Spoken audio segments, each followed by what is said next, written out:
Hello, everyone, and welcome to Old World Tech Fridays, episode 4. You are here with myself, Frank, and Ryan of Everything's Broken Garage. What's Um, happening? and we're a little late with Trina, so she'll be joining us at some point, I'm sure. I just checked the viewer count, and there's only one, which is myself. So, Nice, nice. yep. I think everybody's over watching Steve Steve. stream. Yep. No, Yep. that's fine. Yep. I'm just looking at Steve's uh in Some people joined chat. us. Just jumped up to 3. Okay, I'm just looking at Steve's chat here now. Retro Techie's there. Oh, what's his name? Colin from This Does Not Compute. Oh, nice. I like Colin. Yeah, He's, Colin's a nice guy. I enjoy his videos. I do. I find him very relaxing. I feel like he could do Yeah. ASMR Oh my gosh, all yes, day yes, long. absolutely. Yeah, Yeah, he's very calm and very yeah. nice. So yes, absolutely. So, well, apparently whoever joined jumped off. Oh, So well. we must have mentioned Steve Stream. I'm like, oh yeah, Steve Stream. Steve stream, yeah. I see Retro Techie's there. Gareth Beagle's there. So yeah, our usual candidates are there. So we'll just hang out until they till Yeah, Steve's hang gone. out. I Someone will think join he's later. he's still doing his thing. So it's been a crazy busy week. I know Yeah. everybody's been pretty Oh, active in the community. Chris is here. Hey, Hey, Chris, Chris. thanks for joining. Wait, We appreciate it. it's RetroTech Chris, but he has a different name. Oh, I wonder if that's because Trina said something about people not putting their names on there. Like everybody's got like I've got Frodo Jedi, and Oh, maybe. So I don't know. That's I don't know. possible. Anyway, Chris, thanks for joining us. It's funny actually. We were discussing in our little Discord chat earlier. Hmm. I have a friend whose cousin is a this is other YouTube channel account apparently. Oh, Um, nice. I have a friend whose cousin is a famous or up and coming, if you will, graphic artist for Marvel and Oh, DC. And anyway, he recently penned a new DS9 comic book, and one of the things he did was he made my friend a background character just because he knew he was a huge DS9 fan. oh, I had seen that. And yeah, I Yes, sent it. But my friend looks very similar to Retrotech Chris, so it's kind of eerie when I looked at the picture. I was like, oh, he does kind of look like Retrotech Chris. it did. Hey, Will, Hey, thanks Will's for here. joining. Will, are you back in the Cayman Islands, or are you still gallivanting across the globe? I know he was on vacation last week or the week before, and he Yeah, was having a fun time by the sounds of it. Because you leave the Cayman Islands, you got to go somewhere warm, right? that's right. Absolutely. Yeah, Oh, I he's back surely in the wouldn't Cayman, want to leave and go somewhere cold. That's for sure. right? He's back in the Cayman today. He said, "Okay, well Oh, that's good." nice. Perfect. I'm sure your doorway was inundated with parcels and things that you needed to pick up. I'm sure there was piles. Leave one Yes, island, go to another island. Absolutely. exactly. That's the way to do it. That's exactly the way to do I it. wish I could leave this island and go somewhere warm. That'd be nice. Yeah. But here we are. Um, It's entirely up to you, Ryan, but if you want, we can ask the other two if they want to join and talk about how they got into the hobby. yeah, I mean they're We can welcome to all, join. Why yeah, wait we can wait? all, I will send the links privately. RetroTech Chris. So yeah, basically tonight's discussion or tonight's talk, I figured it'd be kind of neat to talk about sort of what And got us Will. into this. Um, What got Will us apparently, into the community? Yeah. Picked up 4 at the forwarder, leaving the overhead some items shipped to the hotel in Miami. Nice. um, I just sent both of you private links on Discord if you want to join and talk about how you got into the hobby yeah. and community. So my thought was, kind of how did you get into it? How did Exactly. what was the poison? What got you in? Like, what was your first computer? Yep. What got you Who hooked? got you hooked? Was it a Exactly. relative? Yeah. Was it a friend? Was it playing arcade consoles, and then all of a sudden you were like, oh, we can play this Ultima game at home on an Apple II, and we Hmm. happen to have an Apple II or whatever. Actually, Absolutely. I'm not sure who it was. Oh, it was one of my other friends, local, got a box copy of Ultima One with the Oh, map, no kidding. fabric map for C64. Yeah. Yeah. Beautiful shape. Wow, that's crazy. Yeah. kind of jealous, not gonna lie. Yeah, no kidding. Well, it's hard to find box copies of anything that have the full, Well, it kills contents. me because I had the complete. So years ago when oh, there's Hey, Will. Will, it's good to Hey, Will. see you. I feel like it's been forever. Yes. How was your trip? Okay, yeah, I'm here. Everything was There we well. go. The trip Good. was good. Good. Trip was good. Like I said, leaving one island that is not so warm, but it's a bit more humid, and Mhm. going to an island that is warmer, but it is drier and with a good sea breeze. So it really didn't feel that bad. Curacao wasn't that bad. Oh, Yeah. that's good. I had a client of mine today. I went by their place, and he had just gotten back from the Dominican Republic and said it was extremely hot, but they loved it. Yeah, well, that's the thing with the Northern Caribbean, Hmm. because of the being further away from the equator, Yep. and the weather pattern. It's a bit more. It's a bit more of an actually wet dry. Right. Yeah. And with that, as soon as you step out the house, you are soaking wet, sweating. Oh, I believe it. Yeah. Curacao doesn't get too much rain. It's a very dry island. It's more Um, arid. so yeah, and it's got a lot of cactus and all that, and Yeah. it doesn't get Oh, too no much kidding. rain throughout the year. So it's a bit drier. Although it's warm, I mean it's drier, but there's a very strong breeze that always blows, Oh, and, that's and that nice And then. makes so it nice. what's the Cayman Islands like? Like in relation to say what is it similar to in for another for a Caribbean island? Like is it like Jamaica? Is it like you know the Dominican, Um, Cuba? it's actually higher end than all of those other ones because Cayman is one of the wealthier actually Caribbean Right, right. islands. But I mean from weather wise, like is it like Weather-wise, it's a lot like actually Jamaica because okay? Jamaica is only a 40-minute flight away from us, and Okay. it's Oh, very that's not bad. close. Our Yeah. weather too is a lot like actually Cuba. Yeah, I mean Okay. because Good. Cuba's only 60 miles north of us, so Right. Oh, wow. Cool. I Yeah, mean my in laws are heading to Jamaica next week. So yeah. I mean, we are a lot safer than actually Jamaica, and here I am speaking where Hmm. I just read that the actually Digicel phone office in town was just robbed. But oh, anyway, what would one steal from a digital phone office? Just money. lots of They just try to get some cash. money, and Okay. yeah, and it doesn't really get them any far. Where they're gonna No. go on the island, man? Come on. Well, that's always the joke we make. You know, we have all these stupid criminals here, and then we're like, "Where are you going to go? Hey, Yeah. Garth. You can't get on the boat. You can't get on an airplane. Yep. You're It's the stuck." same thing here. It's the same thing here. Where the hell are you gonna go? A canoe Yeah. Hmm. boat back over to actually Jamaica? Right. Wait. Now, So are you like Food for the Jamaica, where sharks. you have a bobsled team? Do they have a no, bobsled team in no. Caymans? Now, although Cayman's got a very good actually swimming team, and Oh, no kidding. one of the top ranked swimmers, male swimmers, is actually from here now, and he's busy setting some records out there. Yeah. And The um, Cayman Islands Pretty also has awesome. a fantastic tax evasion team. Fantastic at it. you know, it's not like what it used to be. It's not like what it used I to know. be. I know. It's so difficult now. I mean, anywhere you go in the world now, it's getting so difficult just to open Well, up they're a all bank it's all account. Absolutely. interconnected. You know, I know that like our CRA, which is Canadian Revenue Agency, is basically talks to the IRS down in the states. They Yeah. speak the same Oh, language. They're yeah. all Yep. interconnected, right? So they, Yeah, they're all linked together. I mean, the yeah, banks here have to report to the U.S. for any U.S. citizens what their right, balance is every year. So, I mean, it's not that it's going to be that easy to actually evade it. I mean, you can't really. I mean, the actually beauty is that for me, I mean, because my main residency is here hmm Hmm. and Holland, which my main nationality is actually Dutch. So once I leave, hey there, Chris. Hey. hey Once Chris, once I left, I mean, I never lived because when I left Curacao, I was a kid, so I never really lived in an actually taxed country. right, Sure.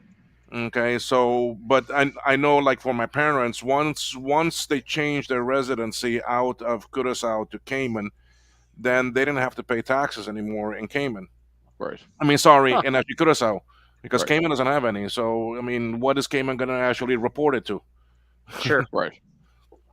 You But see, so it's different. But on this one trip here, I mean, my mom has a small account back in Curacao where her pension money goes into, and she wanted to add me to that account. And when we went to the bank to do it, I mean, they practically wanted to know what color my blood is and what type it is, and Mm. I mean, Yeah. what underwear I wear on what day and what's the color.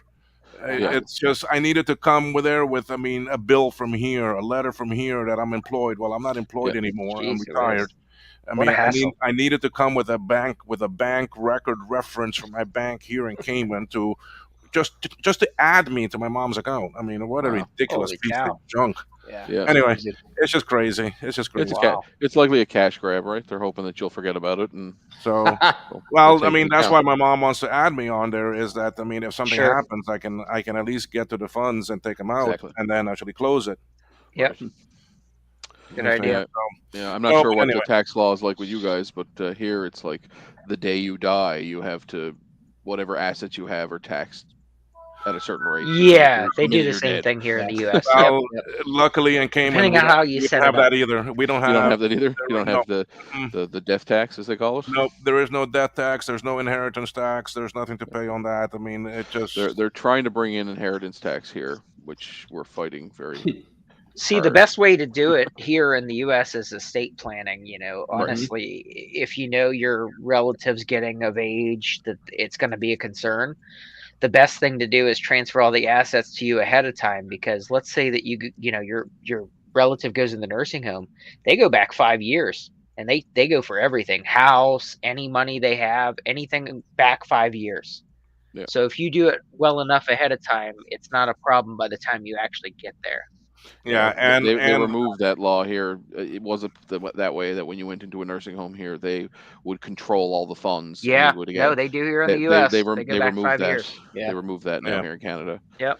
So Yeah. So anyway, I mean, the Curacao was fun. I enjoyed it. It was great to see some family that I haven't seen in years. I mean, I only That's have good. one cousin. I only have one cousin there that I really knew that I actually linked with, associated with. So it was good to Awesome. see him and his wife. He is actually 11 years older than me, but it's okay. okay. Um, So Will, the big question is, did you get on Facebook Marketplace, and what did you bring home from Curacao? 'Cause I'm sure Curacao, you got. nothing. Curacao, nothing. Oh, come Curacao, on now, you forget got it. to I'm not get. going to find anything there. But I did get something today from Facebook Marketplace, just about actually an hour and a half ago. Okay, what was it? Oh, nice. Do Um, we have to wait to see? a actually Macintosh portable. Oh No wow, kidding. awesome. Locally? Nice.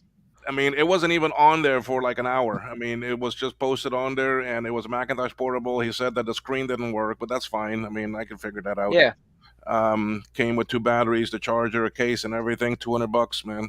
I couldn't beat Wow, that. that's great. Fantastic. Yeah, So I absolutely. jumped right on that and paid him already and everything, and Yep. I already got tracking number, and he's shipping it out to me, man. So where's that to? I even gave In him some Miami? extra for him to go buy a beer or something. So is that in Miami, or was that No, in? this is coming out of actually Georgia. This is Okay. someone in Georgia was actually selling it, so I did get Oh that. wait, I saw that on Vintage Apple Marketplace today. Is Yeah, that the same one? yep. That Okay, yeah, I it looked like it think was really good shape. yeah, That's yeah. fantastic. But I mean, while I was away, a lot of stuff that I ordered came in, and one of them is the actually Oh, the new one. revised ROM actually programmer that I Cool. started building Nice. some of it. Um, Basically, the actually original creator of it, Doug Brown, is Mhm. teaming up with me and Jake and actually Joakim in Sweden, and he's going to assist with us and help us actually bring this back. Nice. So now Um, you eliminated the part of the board that wasn't used. Yes, I mean if you looked at the original board, this is the original board. So So you got rid Yeah, of the there you go. serial. this whole half here, this whole piece here of the Yep. DB9, it was put on the board, but it was never activated. Okay, Gotcha. better said, What was the idea there that you could program it on an older Mac? you're right. Yes, yes. Okay. But the thing was that the software for it was never written. Okay, so it's pointless. Gotcha. Okay, so then what's the point of having it on there? I mean, Yeah, so yeah. then I don't need to go spend all that. This one has been actually modified a bit. We've added a switch down here. We've changed the actually USB port, and we've added a power actually LED Now also.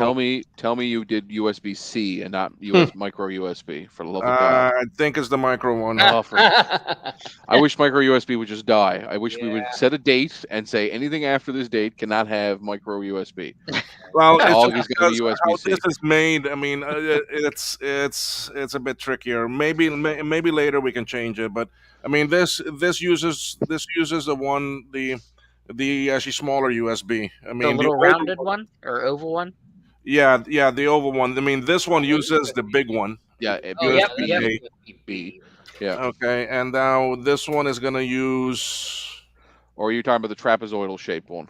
that one. That looks like micro. Yeah, a micro Yeah, then. micro.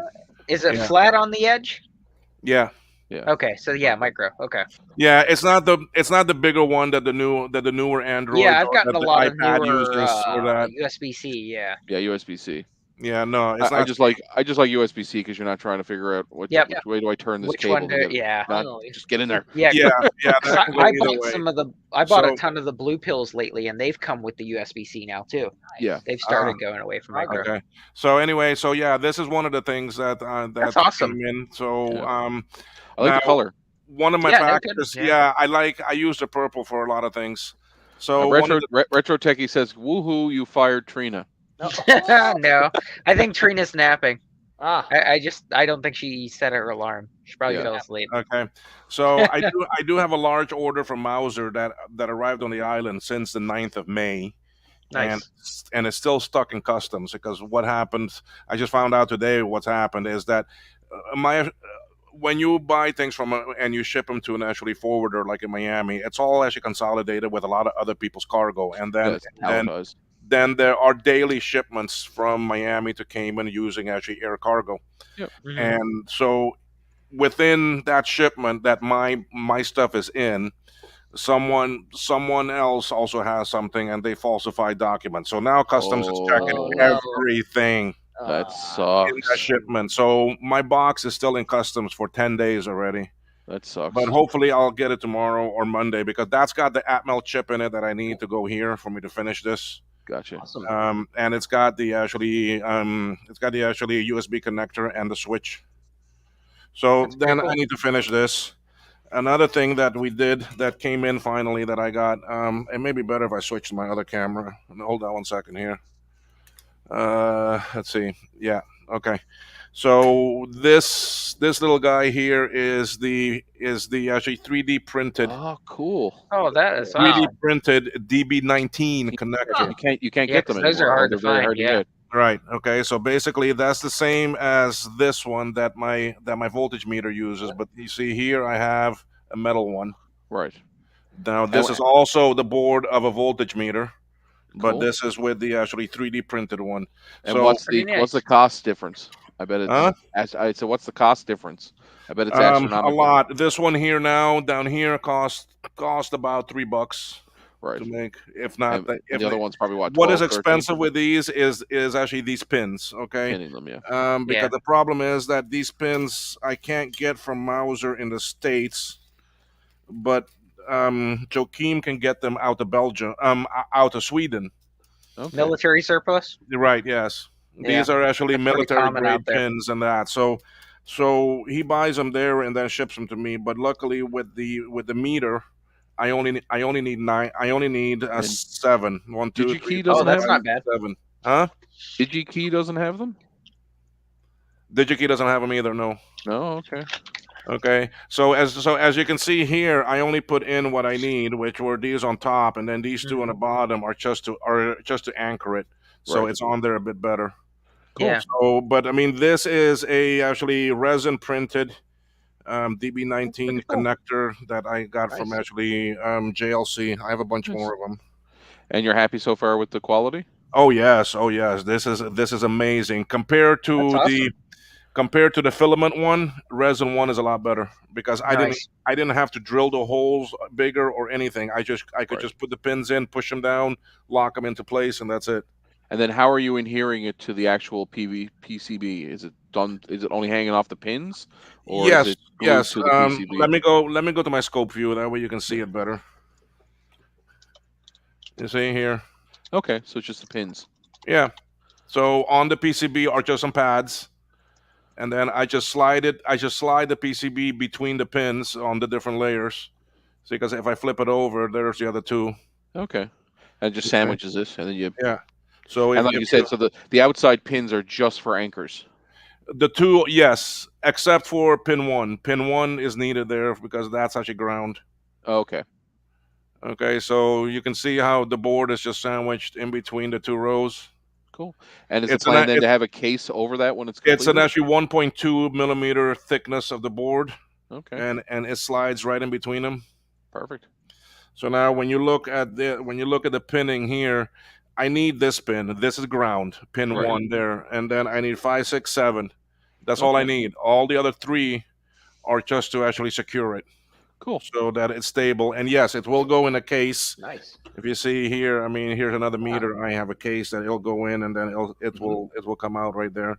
Cool. So it'll have more structural rigidity. Right. from the Yeah. case as I well. mean, in the meantime, while we're talking here, I can let me take this one out of its case, and then I can put this one in, and you'll see how it looks. Cool. But I mean, so yeah, so I am very excited about these DB19 connectors because Okay.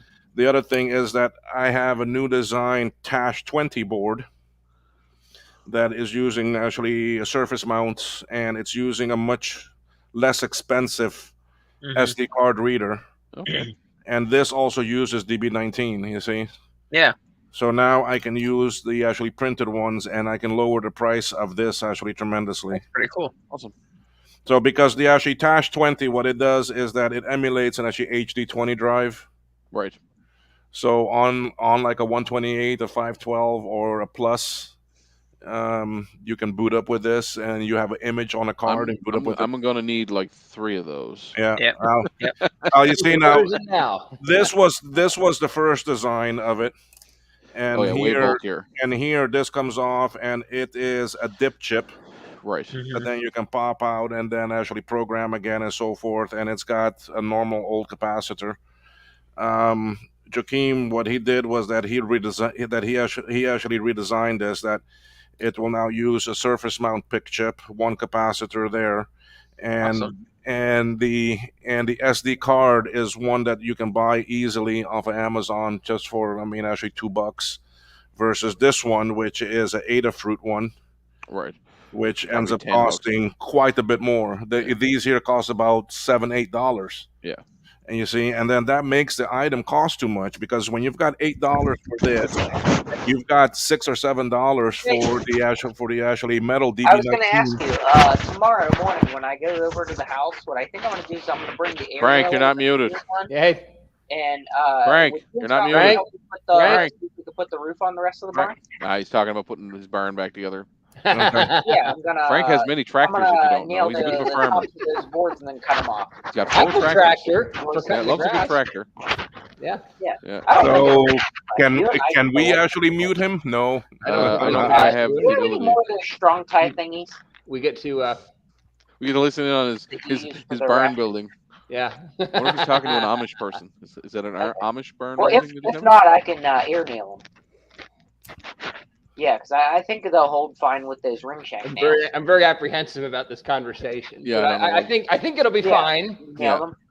Yeah. Yeah, It'll yeah. be fine. I don't 'Cause think I mean, it will. I I don't honestly- think I don't it will go in the wrong direction. So When he let's starts see. talking about Yeah, horse dildos, exactly, then we exactly. know. Yeah.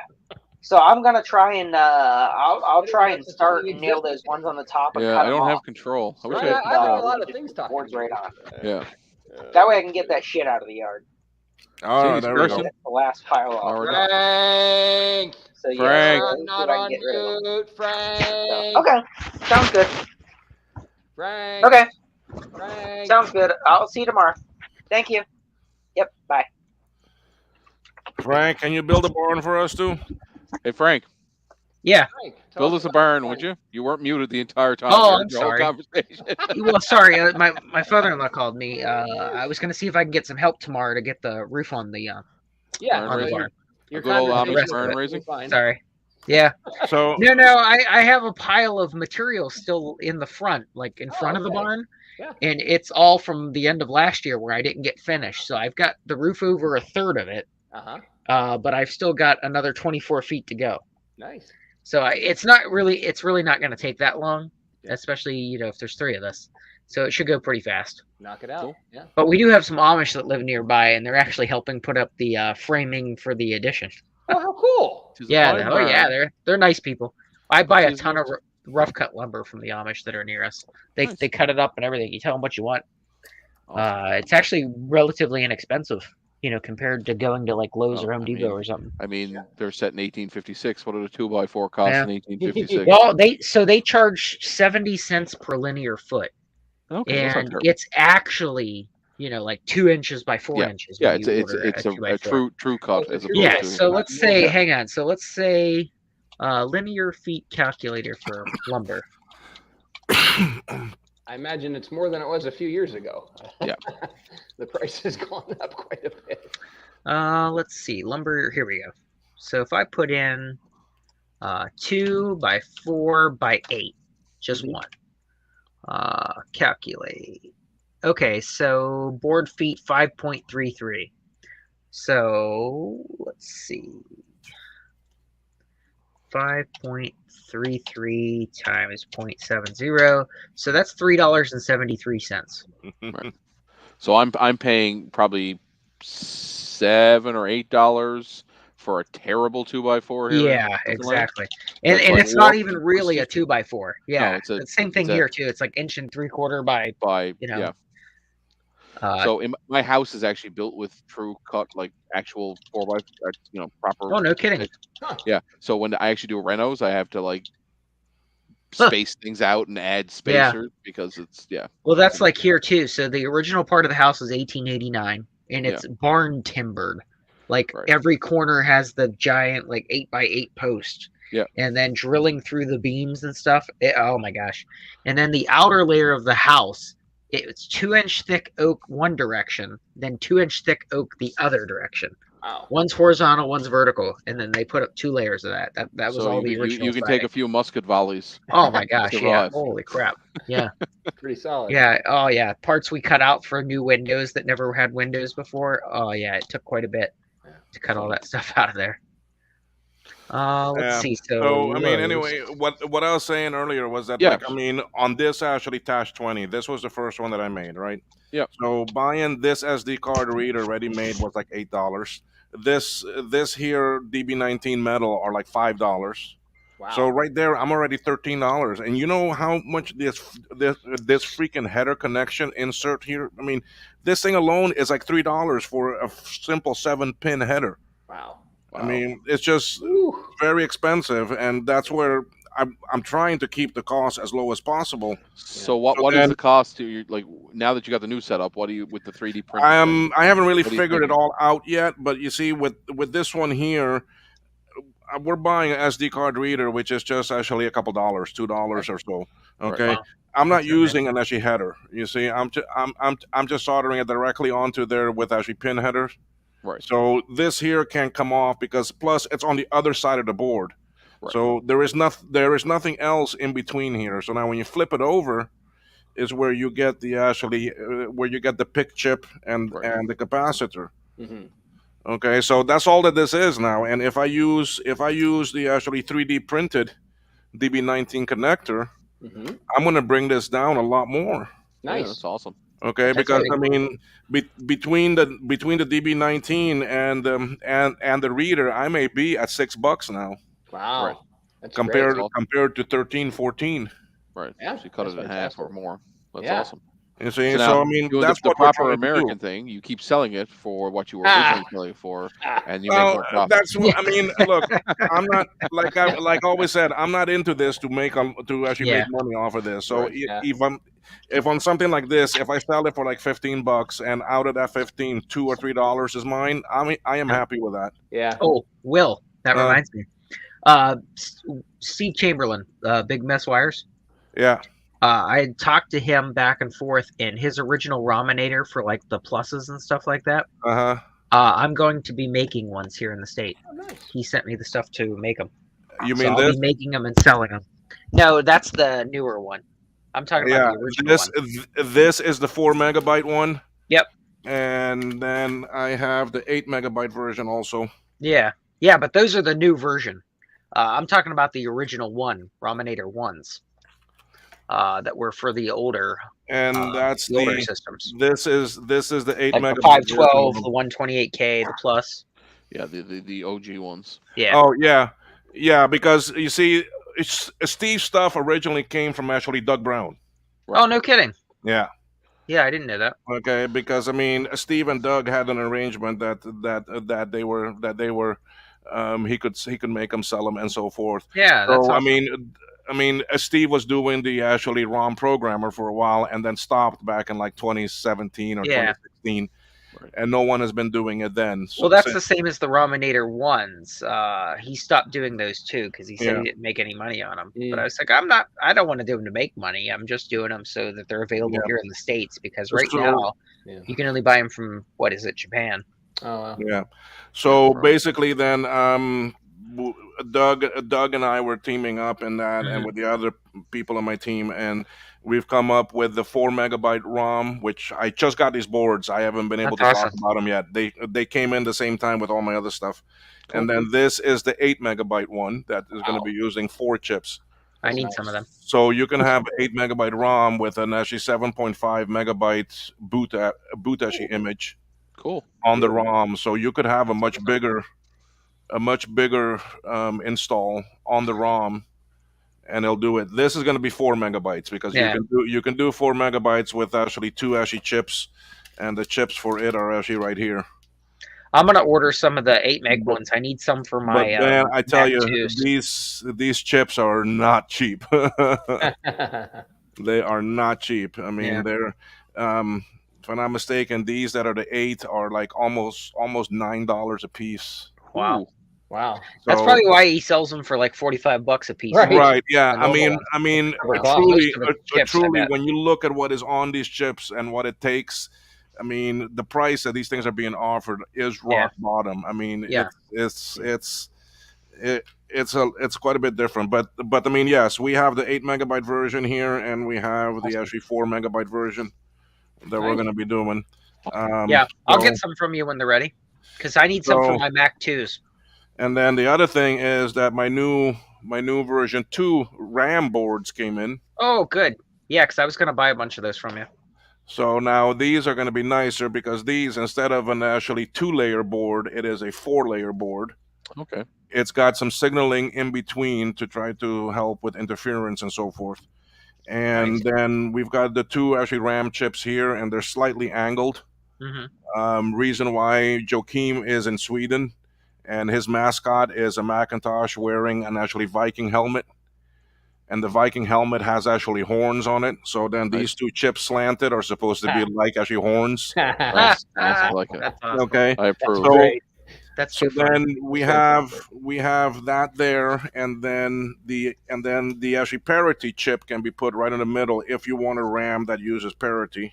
Hmm. Cool. Now another chip that we're gonna have coming out soon is a an actually 16 megabyte RAM. Oh wow. Okay, because that's the maximum 30 pin can actually handle. Yep. Okay, so we have this on this side. So now this is a 4-layer board. Hmm. But on the back side, you're going to see something funny there. I mean, that's another chip goes there. No But that kidding. has nothing to do with memory. This is an AT Tiny chip. So Oh, this is a microcontroller going on the back of these Sims. And there's a Interesting. purpose for that, but I don't want to let that out the bag yet. okay. We'll have to We'll stay tuned speculate. for that one. Yep. Yeah. Okay. So imagine the things that you can do with a small little AT Tiny chip inside a Mac. That's pretty neat. That is Neat. cool. Okay, and I mean, so far, well, AT Tiny has 6 I/O pins on it because the other 2 is for ground. One is ground, one is power. So you got 6 I/O chips, I/O pins, and Mhm. I'm using 2 of them for what this board will do. So So you you still still got have 4. 4 more. So you imagine what else you can do with that inside of that machine. So anyway, Neat. but Yeah. that's that. Then another. Sorry, go ahead. No. Your Lisa you shipped with that RAM never showed up. Yeah, right, Retro. You got the RAM, but you didn't get the Lisa, huh? So anyway, you asked how this DB19 looks when it's in the case. I mean, look at that there. there It you looks go. good. That's Yep. pretty awesome. It Great. looks just. That's really Here cool. is the metal one. Yeah. Yep. They both look That's great. perfect. Yeah. Love it. Nice work. So now, I mean, yes, we could populate this with every single pin, but then it's going to cost more. I mean, that's why I'm only And to populating what, and it to with what the end? pins that are being used. Yeah. Well, It's not, I think it's interesting how many new products you come out with Yeah. in such a So- short amount of time compared to like a real company Yeah. who like can't get one damn product to work right. So true. It's That's just a crazy. really astute Because observation. Well- you've come out with a ton of stuff in such a short amount of time. Y'all Yeah. haven't seen this one yet. This little thing. What's that guy gonna do? This is going to be a ESP32 Wi-Fi modem. oh, Oh, you're you making had those. talked about looking into making them. Nice. Well, So this here's would be the board. similar to FujiNet, but better. This will emulate a modem. So you have all of the AT commands like a modem, right. But over Wi-Fi. but over Wi-Fi. Yeah, Yes. so That's it's awesome. Similar Like, I need to to So get then a. you can of those. connect this to a older Mac and Yeah. with a terminal program, simulate dialing up through and Going getting, through BBS. getting on the Wi-Fi, and you can connect to an actually BBS. Yeah, you can telnet to it. Yeah, but that would also work for the MUD server idea as well. Correct. Yeah, that would be awesome. You I'm see, trying to so remember. Somebody makes one of these, and I'm trying to The remember old net. Richard the old Becker. net, I have a that's it. couple of them. Yeah, Yeah, they're yeah. great. I Yeah. actually Yeah, I contributed mean, to the software a little bit for those. So what I've seen is I've seen them with a RS-232 LLT Mhm. converter. Yep. And then they have a separate board, and they have the ESP32 separate, and then some other things with it. So I just combined it. I was like, why go on a separate board? Exactly. Why not? You see, so basically I can just put that there. I put the actually LLT chip down here, And then the and then my USB actually over. ESP32, which I just got some of them. Let me find them in my goodie bag here. First thing that I pull out. so you'll put the chip on and then put that right over top. Yep. That's pretty awesome. That's a small footprint too. So this is the ESP32. Now, are you gonna make a little case for it or something? Yes, in? there will be a case for it. So this is gonna sit in here. Mm-hmm.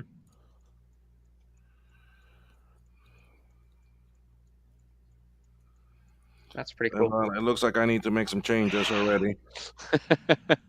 But yes, this board will go right onto here. That is awesome. awesome. Okay. Yeah, like I said, you've come out with so Sorry, I much have stuff another in a image. short time. So basically, this will go right over this. Nice. That's really cool.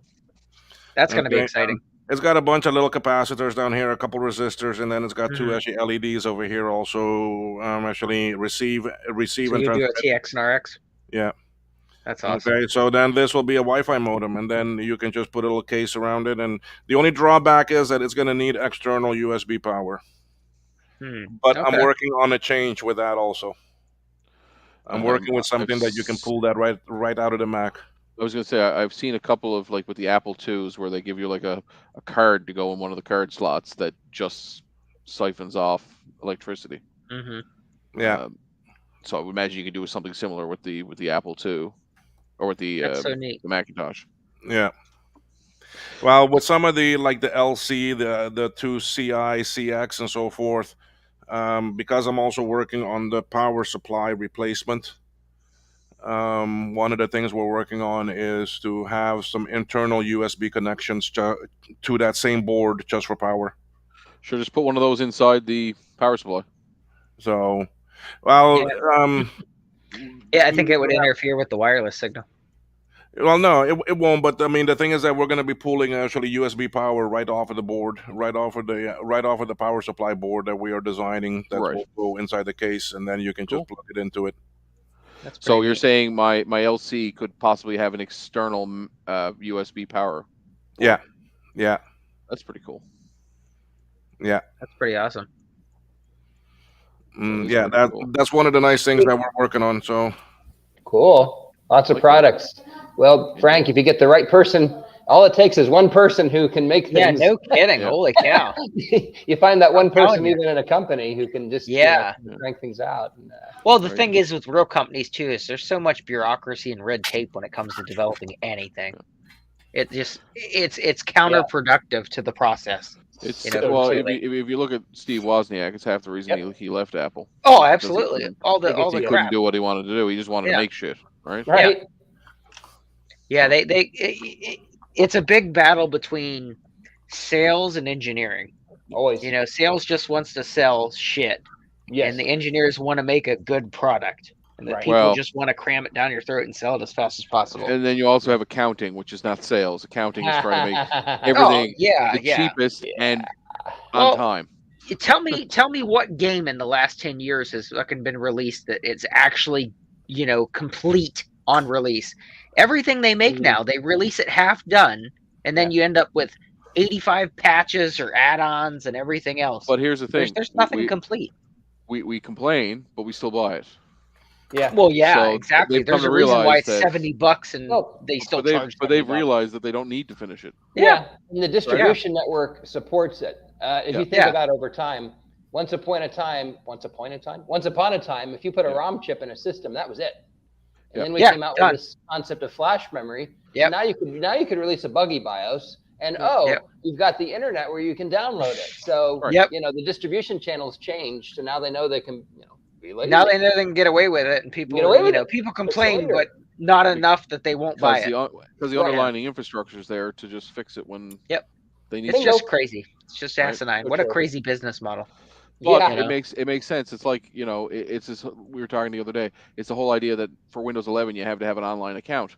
Who really realistically in this day and age has a computer that's not connected to the internet? True. That's true. I would say it's 1% of people. Yeah, and those 1% are very niche, very specific. Why they're not connected to the internet? Well, I would say us four sitting right here have quite a few of them that are not connected to the internet. Sure. That's true. That's true. Hey, I've gotten my 8088 systems on the internet, so So say I've hosted a website on an Amiga 1200 before. I used to dial up internet. Yeah. Speaking I of used to which, dial up internet.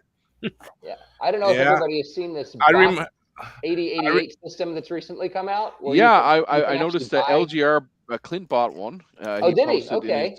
He said in his to his Patreons that he had bought one, and I think Adrian might have bought one. I could see that.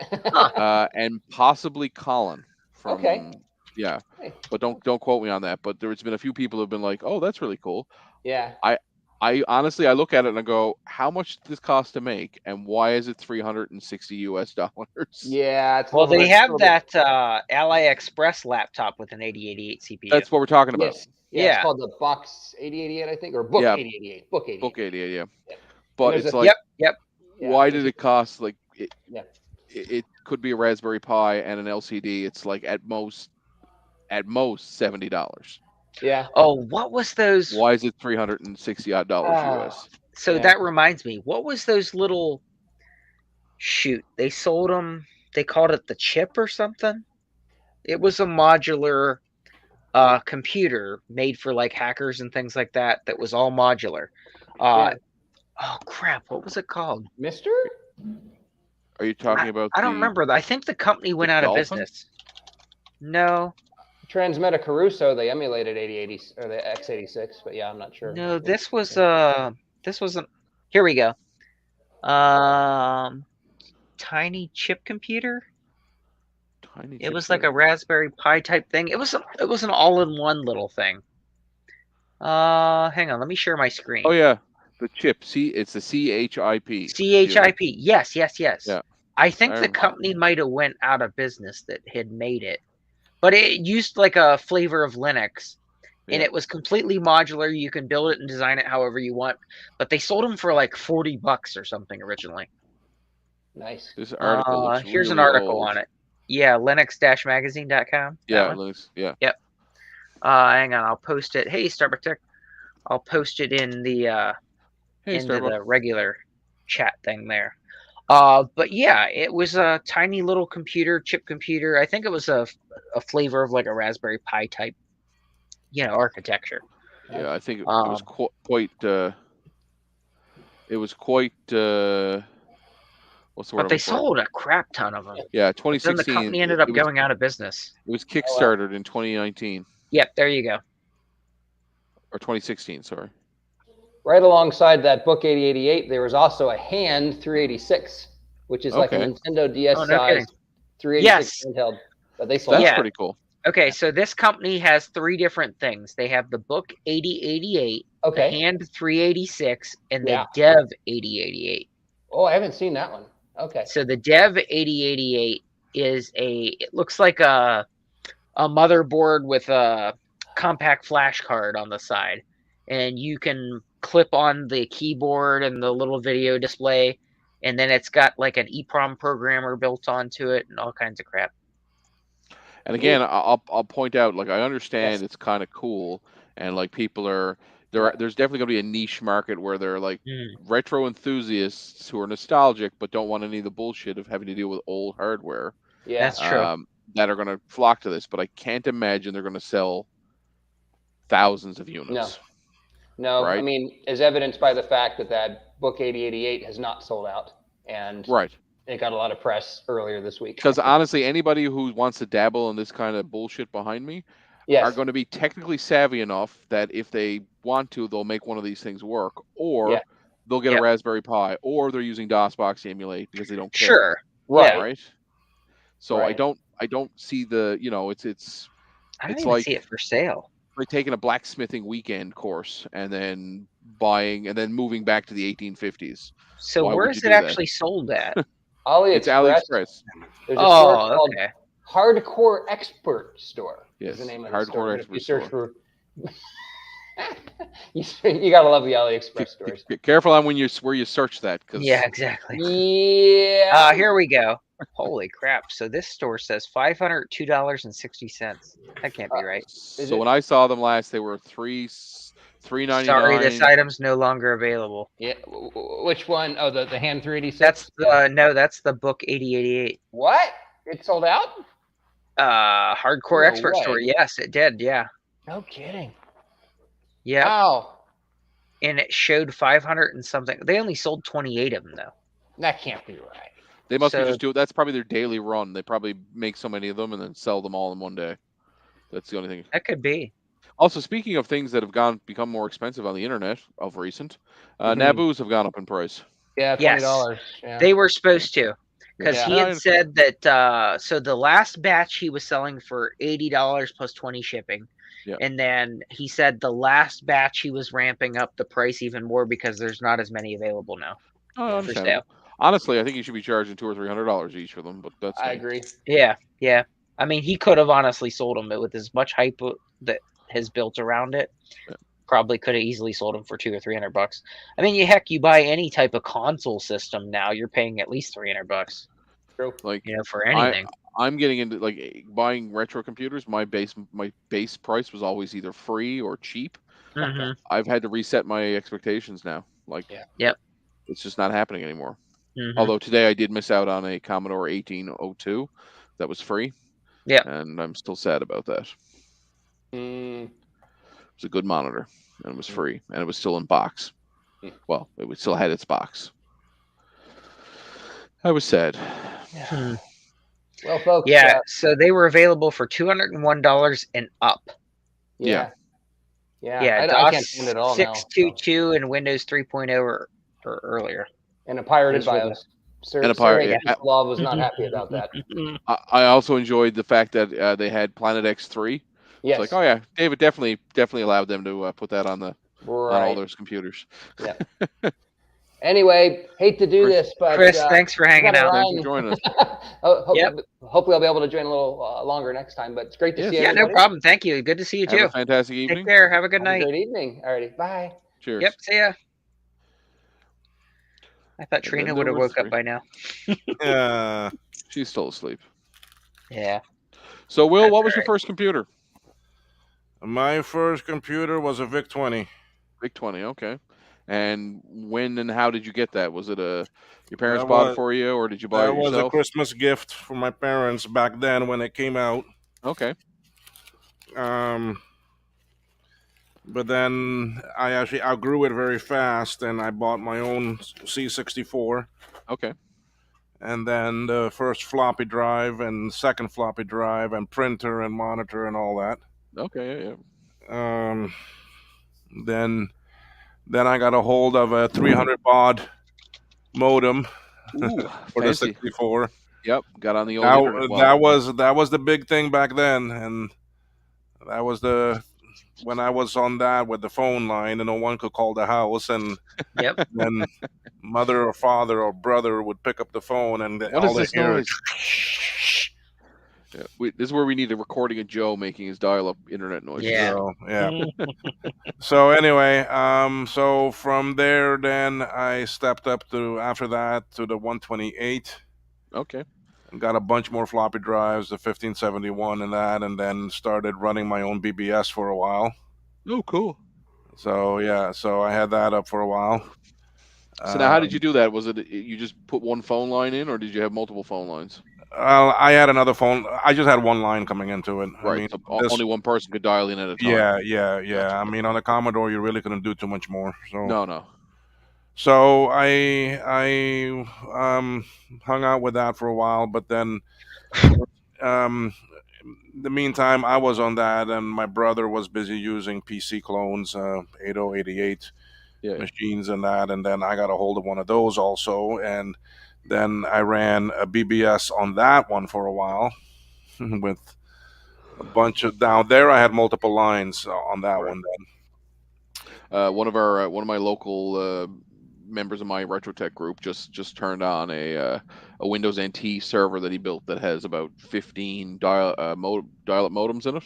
Wow. So that he can, and then he's got a VoIP PRI going into it. So That's awesome. you dial one number, it'll connect to one of the modems, it'll connect to the NT box, and then you can actually see the internet or the websites that are on the NT box. That's pretty cool. Yeah, it's pretty cool. Uh-huh. I'm excited to try it out when he gets it finished. Apparently, it's nearly there. That's awesome. So that's cool. So you started with the VIC 20. I always liked the VIC 20. I have a couple of them. Well, from there, then I went on to then I was in high school, and I mean in my middle school. Well, in my middle school there wasn't really anything yet at that time, but then in the high Right. school, I went to a private boarding high school up in the mountains of Georgia. Yep. And then there they had they were starting off in computer lab and that, so I got in very good with the teacher. Cool. So I started doing some programming, but on the actually trash 80 machines. I was gonna say, what do they have for machines? Were TSR 80s or were they? Yeah, they had them, and then they started getting into actually PC clones and that. Okay. And they had a word processing class that was using Zenith, actually big old Z80 machines. Wow. Were using 8-inch floppy drives. Cool. I actually have a Zenith Z80 machine behind me. Yeah. Yeah. And so and a huge ass printer that was louder than a jet taking off. Yep. I mean, can you imagine 20 of these in a word processing lab going off at the same time? Oh my god! And they were using WordStar. Of course they were. What else would you use? So yeah, that was actually CPM based and all that. So, but Cool. then I got a hold of one of those machines also, and I was doing actually C basic programming. Okay. Yep. So and then so I stayed in that, and then got into the DOS side and got into more and more programming, DBase and Clipper and so forth at that era. Were you ever a Pascal user? I was with actually Delphi. Okay. Yep. But that was more recent. That was a bit after that. Okay. Yeah, I was recently given a box full of Pascal, Microsoft Pascal, somewhere down here. I think it's under my desk somewhere. Anyway, it's a complete box of like, I guess what you would get if you did a university course in Pascal. Yeah. And it's a big pile of big box software and all the manuals to go with it. I have no desire. I'm going to send them to somebody who possibly could use them. I have no desire. I'm like, this doesn't. It's not cool. A big box software is cool, but I don't really want to have a gigantic Microsoft Pascal box on my shelf. Yeah, I mean, I have a Microsoft. I have a DOS version, my WordStar. Okay. Back there somewhere on that shelving. I've got a WordPerfect. That's the extent to which that is still in a sealed box. It's still sealed and everything. Hilarious. So, and I got a couple different Windows version boxes and all that back there. Yeah, I've kept a couple of Windows. I got a couple of Macs. Yeah, I've got DBase and all that too, and so forth and that. But speaking of that, I mean, MS DOS stuff. Yeah, I got it sealed. Ron actually sent these to me. Oh, nice. So Yeah, I mean, Windows 3 one still is in the that five and a cellophane. quarter or is that 3.5? Feels like 3.5. Is the Yeah. text Boy, blue on the I would front of love that to get Windows? one of those DOS ones because I don't have an original Yes, at the DOS. top. That might be IBM. Yeah, text is blue. I feel like I remember watching a video once where they explained like the different color fonts on the top of the COA thing. What I Anyway, should do is call their Microsoft piracy hotline at 800. Are you legit? it's still a real line. You can still No call it. kidding. Yeah. Yeah, it says for distribution with new PC hardware only. Yeah. So then I also got into university. I had to learn COBOL on a Ugh. mainframe. And then got into some job control language syntax writing for actually mainframes and all that, and stuff that you learn in university that when you come out Never you will gonna never use. use again. Yep. Yep. Okay, so that sort of crap. I Yep. mean, whatever I learned there, I never used again. I did my own stuff outside. Right. I mean, I got into Novell. I became an actually Novell certified I missed system Novell. engineer. I use Novell. I got into the Microsoft stuff. I did all of their certifications. I got into the Cisco stuff. I did all of their certifications and all that. But anyway, I never kept up with it, and now I really don't want to. No, I did my Cisco cert, and I remember they were teaching us how to like subnet by hand. Mm-hmm. And I was like, I felt like that kid in school. I used to know how to do why that. Why are we learning to do this? Nobody's ever going to use it. And it's right. You never would have a reason to subnet by hand. Like, why? No. Yeah. And they're like, well, what if you didn't have a computer? Why would I be subnetting then? Exactly. Yeah. Exactly. Yeah. So I mean, that's what I really got into. But you know what the funny thing is? Now all of my collection is actually Apple, and I didn't really own an Apple until just a couple of years ago when I bought my first MacBook Pro. Cool. Yeah. So, but now I've got just about every single Apple that came out. So Frank, what about you? How did you start on this journey? A couple weeks ago. So I think the first computer that I had, first computer I had myself, growing up was Pentium 75 was the first computer I got, and it was used. My uncle had gotten it for me, and that was from a friend of his, and they were from a grocery store that had upgraded computers. Okay. They were in a metal box. These were cash register machines originally. Oh, cool. Yeah. And had that, and then we ended up getting a HP Vectra after that had Windows 3.1, and then later we upgraded it to 95. Yeah. Classic. So those were the first computers we had at home, but in school, it was all Apple stuff. So we had the original Apples that we had the monochrome screen. They were either green or amber. When we had them in elementary school, and then they got the LCs around 6th grade. Right. And then the 2Cs they had as well. Way too young, man. Yeah. Those are the ones that we had. Yeah. Cool. I mean, I remember before I went to boarding high school, I did go 1 year to a high school up over in actually Florida, and there they were using Apple IIs in the computer lab, but I never got into that. As a freshman, I couldn't really get into it yet. But anyway, but then after that, I went away to that boarding school. So my family moved down to Cayman permanently, and then we didn't have the house in Florida no more. So and I didn't want to go to school in Cayman, so I went to private boarding school. Perfect. Giddy up. I guess for me, my first computer was purchased in 1988.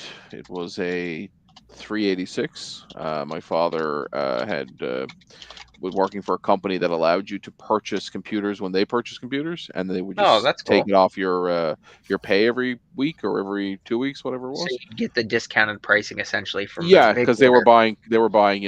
Yeah. And I remember when my dad was working at this, it was a publication house. They distributed and published books, and magazines and other periodicals. And my dad, for the longest time, worked on a terminal. I remember being a child and going into his office, and at one point he had an amber terminal, and one point he had a green, a lime green terminal.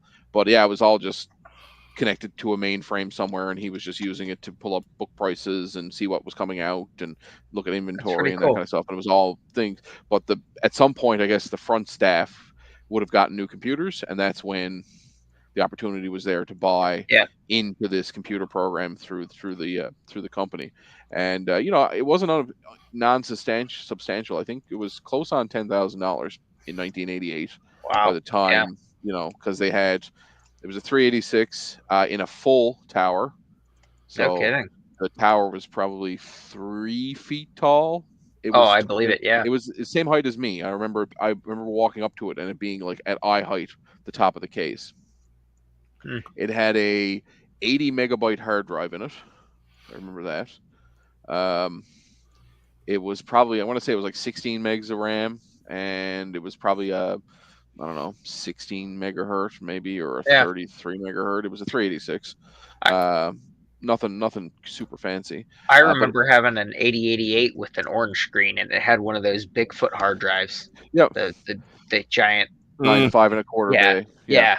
Yeah. And so then this had both 5.5 inch or 5.25 inch and Mhm. 3.5 inch floppy drives. Hmm. I remember that my uncle, who was living with us at the time, he was in IT and actually worked for the IT department of my dad, the company my dad worked for. Yeah. So he was the one who set it up for it, and he was kind of the guy that got me into computers. Me too. And he is his name Bob? Is it your Uncle No, Bob? Because it's my my Uncle uncle's Bob. name was Tracy. Yeah, and he Oh. was in IT. Okay. So I got hand-me-down stuff that he didn't want Yeah, anymore. and traditionally and that's that's what how would I got happen. into it. Yeah. But yeah, I remember he set it up. It was exciting to have 2 floppy drives at the time and Yeah. to have a hard drive. And it came with a color monitor, 13-inch Yeah. SVGA color monitor, or VGA color monitor, sorry. Mhm. No, it might have been an SVGA. And I had it up until probably 10 years ago. The monitor got thrown out, which I kind of regret now, but at the time I wasn't collecting. Yeah. And it had a printer, like an actual like tractor feed Panasonic printer, Wow. and a full size mechanical keyboard and a Microsoft mouse. And the neat thing about it was it had Windows 3.0 for work Yeah. groups. Because it That's was a awesome. business machine, it was Yeah. purchased with 3.0 for work groups. That's pretty cool. And I played that much Commander Keen on that machine.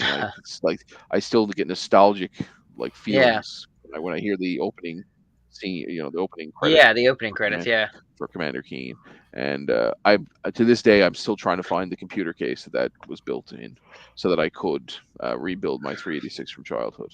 That's And really then cool. after that, we had that for a couple of years, and then we got a 133 Pentium 1, and we rocked that for another couple of years. And then the next computer that would have been purchased for the family would have been my 700 Duron. I think it was a 733 wow. or an 800, but yeah, Duron. But my uncle helped build those three, or Yeah. the 2 computers mentioned. He helped build, and then that was probably late 90s, and at that point, I was capable of building them myself. Then at that point, so Yeah, my uncle got us into it. My brother was a year younger than I am, and we both got into it because we would get his hand-me-down stuff, Right. that he didn't want anymore, or he'd get something and fix it up for us, Yeah. and then we'd break it, and then he'd come and show us how to fix it again. So we went through that quite a bit. Yeah, and my uncle kind of left around 94, 95, I want to say. So whenever that Pentium 1 was built, and I still remember the Pentium 1 had Windows 95 on it when we first got it. It was a pirated copy, and I remember Yep. I don't know if he came to visit or if he mailed it, but I remember at some point a pirated copy of Windows 98 SE with the key written on the CD showed up at the house, and I don't remember how it got there, but I remember going like, "That's so cool! We upgraded the computer." What's hilarious is they actually, so they lived next to us, and they actually had a rule that we couldn't come to their house till 10 o'clock. Okay. So my brother and I would actually wait on the porch, and we'd look at the watch, and as soon as 10 o'clock hit, we'd be knocking on the door. Hilarious. To come and check out all his computer stuff. And of course, he had his computers networked with BNC, coax with BNC connections and stuff at the time. It was all 10 meg. Token ring, Yeah. Starbucks Tech wants you to send the link. Oh, yes. Let me see here. So, Will, actually, I don't know if I have. He says PM him on Discord or Twitter. I don't think I have him on Discord. Jason, Starbucks Tech. Will, question for you. I'm using a Flux. It's a paste Flux. I find it burns really quickly and it turns into a sticky mess. Uh-huh. Is it something I'm doing, or is it just I got really bad flux? I think you got really bad flux. Okay. Yeah, you Okay. really need the one. Are I you literally need maybe to send you how the one. much heat are you using? On my iron, it's usually like 650 ish. 650-ish Fahrenheit or? There we go. I assume Celsius, but I could be wrong. I don't remember what I don't remember what my setting is on my machine. 650 is very high. Ludicrous speed. Yeah. Very high. I Then it's mean, I probably have then I'm using this soldering iron right now, and I am on. I'm usually around 450, I think. I was just Celsius. actually I think it's 475 is what mine's set I'm to. at actually 300. Oh Okay. wow. You see? Okay. 300 Celsius. So Yeah. what's Yep. that? Yep. What's that in Fahrenheit? Yeah. So sometimes I may go up to like if I'm sucking some solder out of a very bad via or something, I may go Yeah. up to like 340, 350. That's 572 Fahrenheit. Okay, so 300 maybe Celsius. maybe my machine's in Fahrenheit then. Okay, so I don't use that much high heat. Now, if I'm fixing a trace, I may Yeah. go up to like 400 Okay. Celsius because I just want to tap that and just have it Right. stick. Right. Jason, Somebody's I ringing. sent the link on Discord for you. Somebody's ringing. I didn't have him that was my phone ringing. on the Discord, so I had to add him. But yeah, so for me it was the 386, then the Duran, and then the last real big PC that I built, which is kind of funny. I've been in IT now, but I kind of gave up on building PCs, if that makes sense. I became Yeah. the, I don't know if it's a jaded IT admin thing, but I just started buying pre-built or Oh yeah. hand-me-down pre-builts from clients as we Yep. disregard them. But the last thing I built was was my last big gaming machine, was probably 2006, 2007. Oh wow. It was a 3500 or 3800 plus AMD dual core Athlon, I think it was, and it had dual 88 GTS 1 gig video cards in SLI. And SLI, yeah, I was gonna say I was remember super baller. SLI. Yeah. Super baller. That was the shit when it came out. SLI, everybody wanted them. Dual cards, you put the little link on there. Yeah. Yep. Yeah, I was pretty Everybody wanted baller. them. Yep. And I could play all my video games. And the best part was I was using I was big into emulation at the not emulation, virtualization at the time, because it had just become sort of a thing that you could do it on a home computer. And I had Linux running with Linux running with Windows in a virtual machine, and I was running games in the virtual machine. Almost at full resolution, and being able to switch back and forth with a big rotating desktop cube to go from like Windows running a PC game, rotate to Linux running the same PC game, and they were networked. I remember that being like mind-boggling. You remember that being the coolest thing on the planet, huh? It was very cool. And then I look back at it going, wow, I do that every day now, but it's with Hyper-V, and Yep. it's not nearly as exciting. Yep.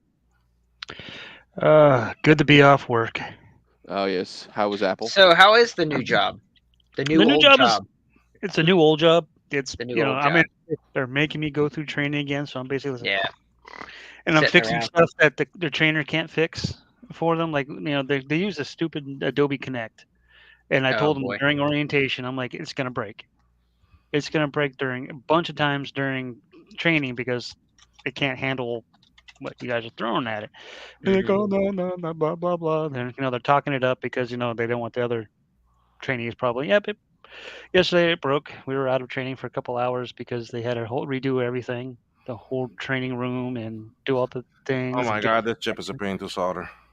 It looks like it. Yeah. So, but other than that, it's fine. And when other things break, I tell them go here, and it'll fix it. And they're like, oh. It's like you've done this before. I see. Cool.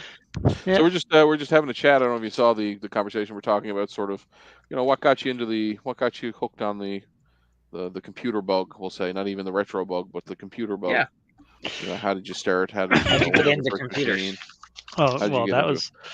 Getting into computers started at a young age in the high school days. I think it was either 386 or 486 that we had back in the day. My brother and I just loved to take it apart and basically, just to see how it worked, and we tinkered with things, end up breaking something, and because we didn't know what we're doing, and back then. And eventually, we figured out how to fix what we broke.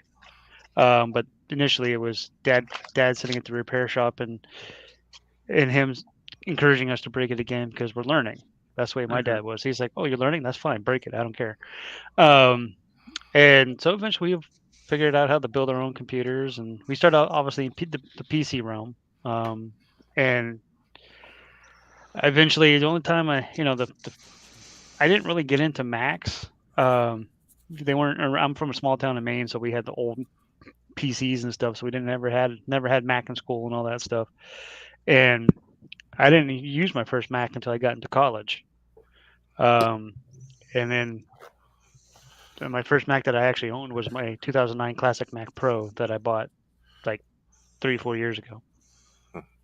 Cool. Yeah, I remember when I said that I didn't get into Macs until recently. I think it was like 2016, 2017. I bought my first MacBook Pro. I bought my first Mac. It was an iBook G3.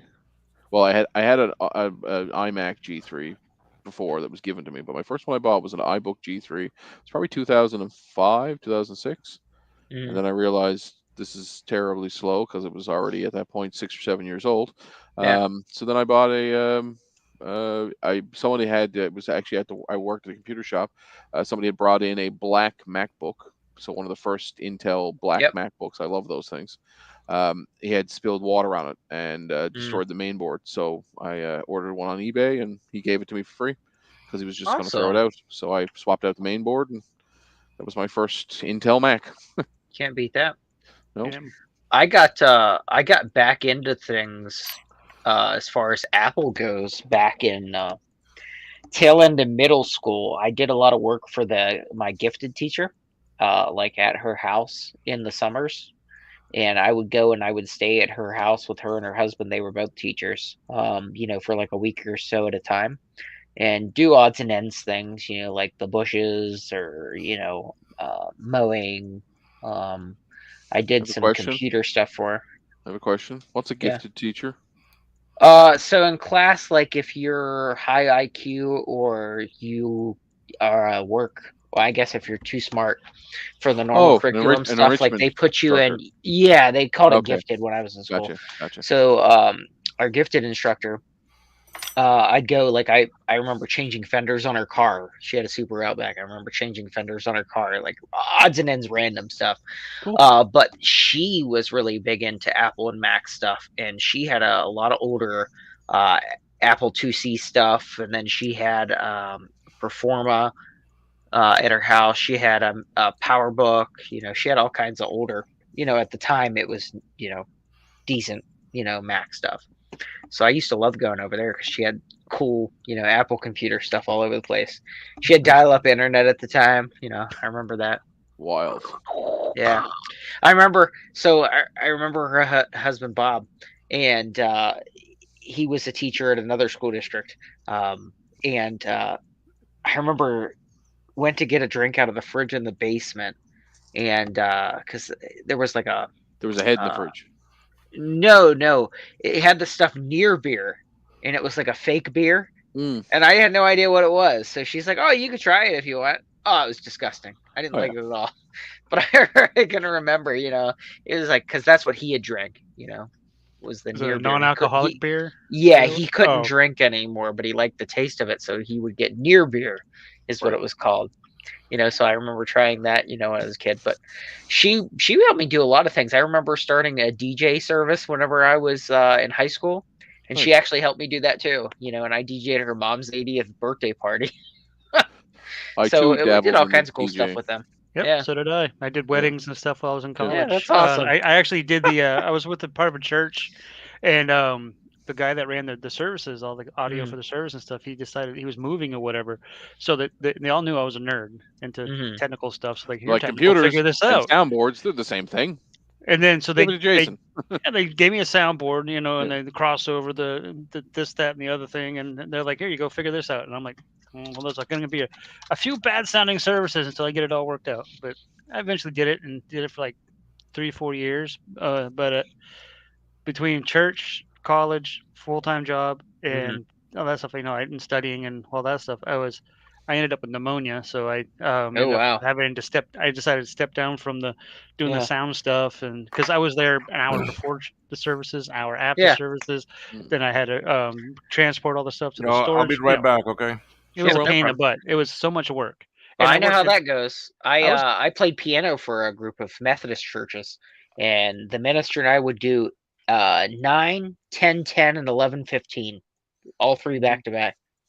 Yeah, we only did one church service, but it was this was one church service at 3 different churches that were near to each other. Well, we just did one church service, but we did it 3 times a week. Yeah, we would travel between each one.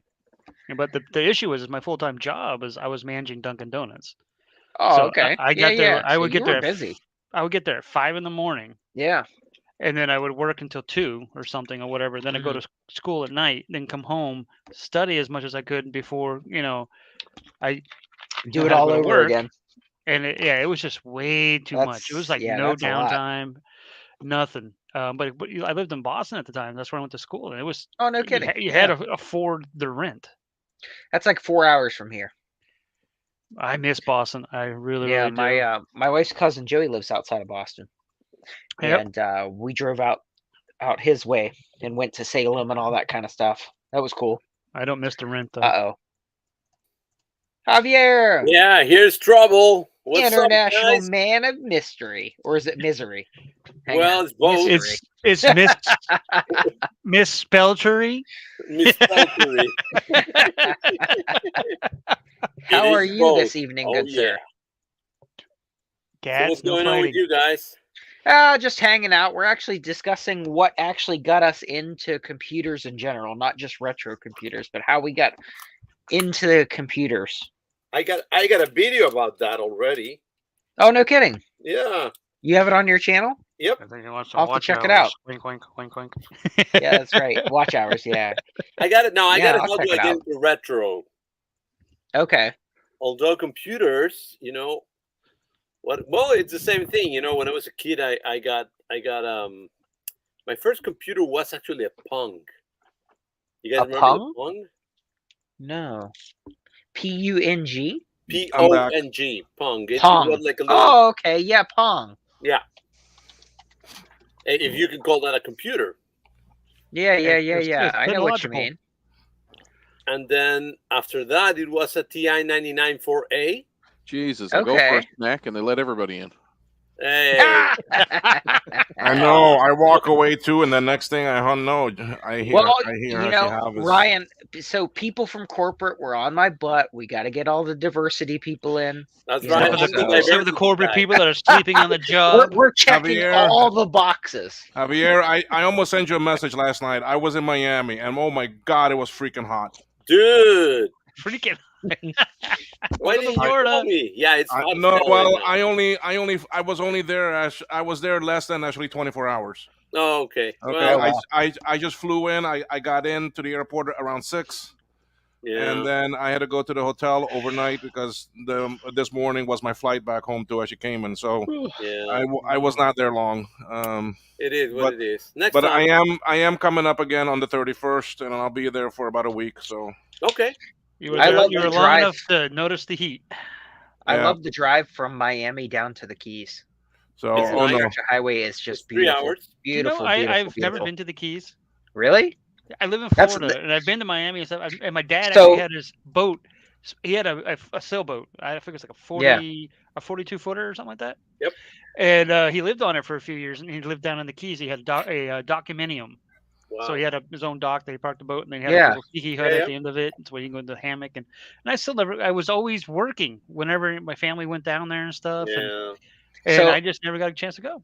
Before I got married and everything like that, I actually wanted to get a sailboat, go down to the Keys, and just live on the boat and all that stuff. But yeah, I've seen tons and tons of videos of people that did it and all that kind of stuff. It's not all cracked up to me. It's the one thing about a boat is it's like a kid.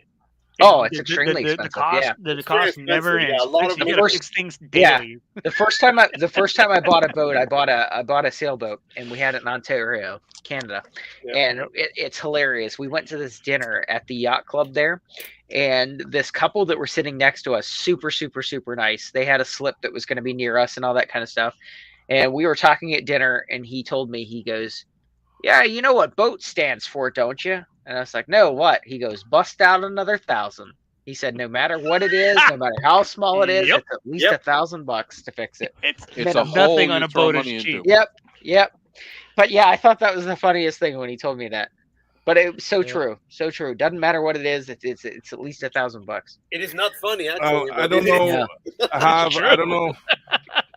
Jason and actually Javier, Frank S. He's sometimes in the chats also. Yeah, we see him.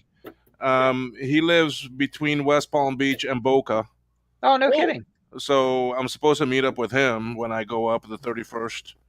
But I mean, I know you're way down in Miami there by actually Dadeland. Mm-hmm. Jason, you're all the way up by Jacksonville. Yep. You barely got us Floridian. Two of my favorite places in Florida that I like to visit are St. Augustine. Yes. Love it there. That's up by Jacksonville. And Key West. Both of those two places. You are totally opposite sides of the state. I know. If you go to St. Augustine, let me know. We'll have to hook up sometime. Yeah, no, that's like a couple hours for me. I just love the area through there. And that little like an hour. The little so back in the actual part of town, like when you're back in the corridor and stuff like that. What is that? The place I like to eat there, Rain Tree. It's not Rain Tree Cafe, it's just Rain Tree restaurant there. Really good food. There in St. Augustine, but Key West, absolutely love it. Just a beautiful area. Duval Street has so much good food. People, it's just fantastic through there. That's one of the things I miss about Boston is I love the North End. You go up there, the North End, and it's beautiful. Italian. Oh, yep, it's beautiful. So I went up there, and it's a nice area. But they did this. What was such a pain in the ass for me was I had to download an app to park there. I had to download an app. Wasn't there when I was there. You got to scan the meter with the app, and then you pay the thingy on the little app. Yeah. Well, see, I wouldn't drive in Boston anyway. Boston. Yeah, what a pain in the butt. You can walk one side of Boston to the other. So where I used to live, I was like 3 hours from DC. So when I drove into town into DC, I always parked in the same garage. I just leave my car. They park it for you. You don't have to worry about a thing. They put it on this little fancy elevator thing, and it gets stored somehow, and you come back, and they get it to you. So best thing to do in DC is park, walk over Georgetown area. Yep. I always park by Georgetown, and much better. Or you can take one of those tour buses dirt cheap and get off wherever the hell you want, and then just get on another one later. Yeah. Oh yeah. Best way to travel in DC, I'm telling you. One of the first things when I first moved into Boston, when I first moved there, I didn't know about. I'm from Maine. You can park wherever the hell you want in Maine because potatoes and people. Yep. I went to Boston. I didn't know read the little street signs and look for what days you can park and what days you can't park. So my first overnight, first night park there, I went back out. My truck was towed.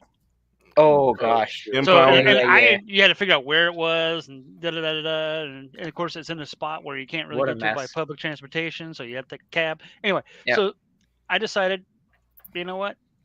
It was, the truck at the time was in my dad's name because he gave me one of his old cars, and I was like, Dad, I'm gonna get rid of this thing. He's going, just sell it.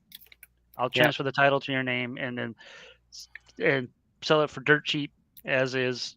So I just sold it to a friend for $500. I said, take it. And look at this cat fight. Sophia!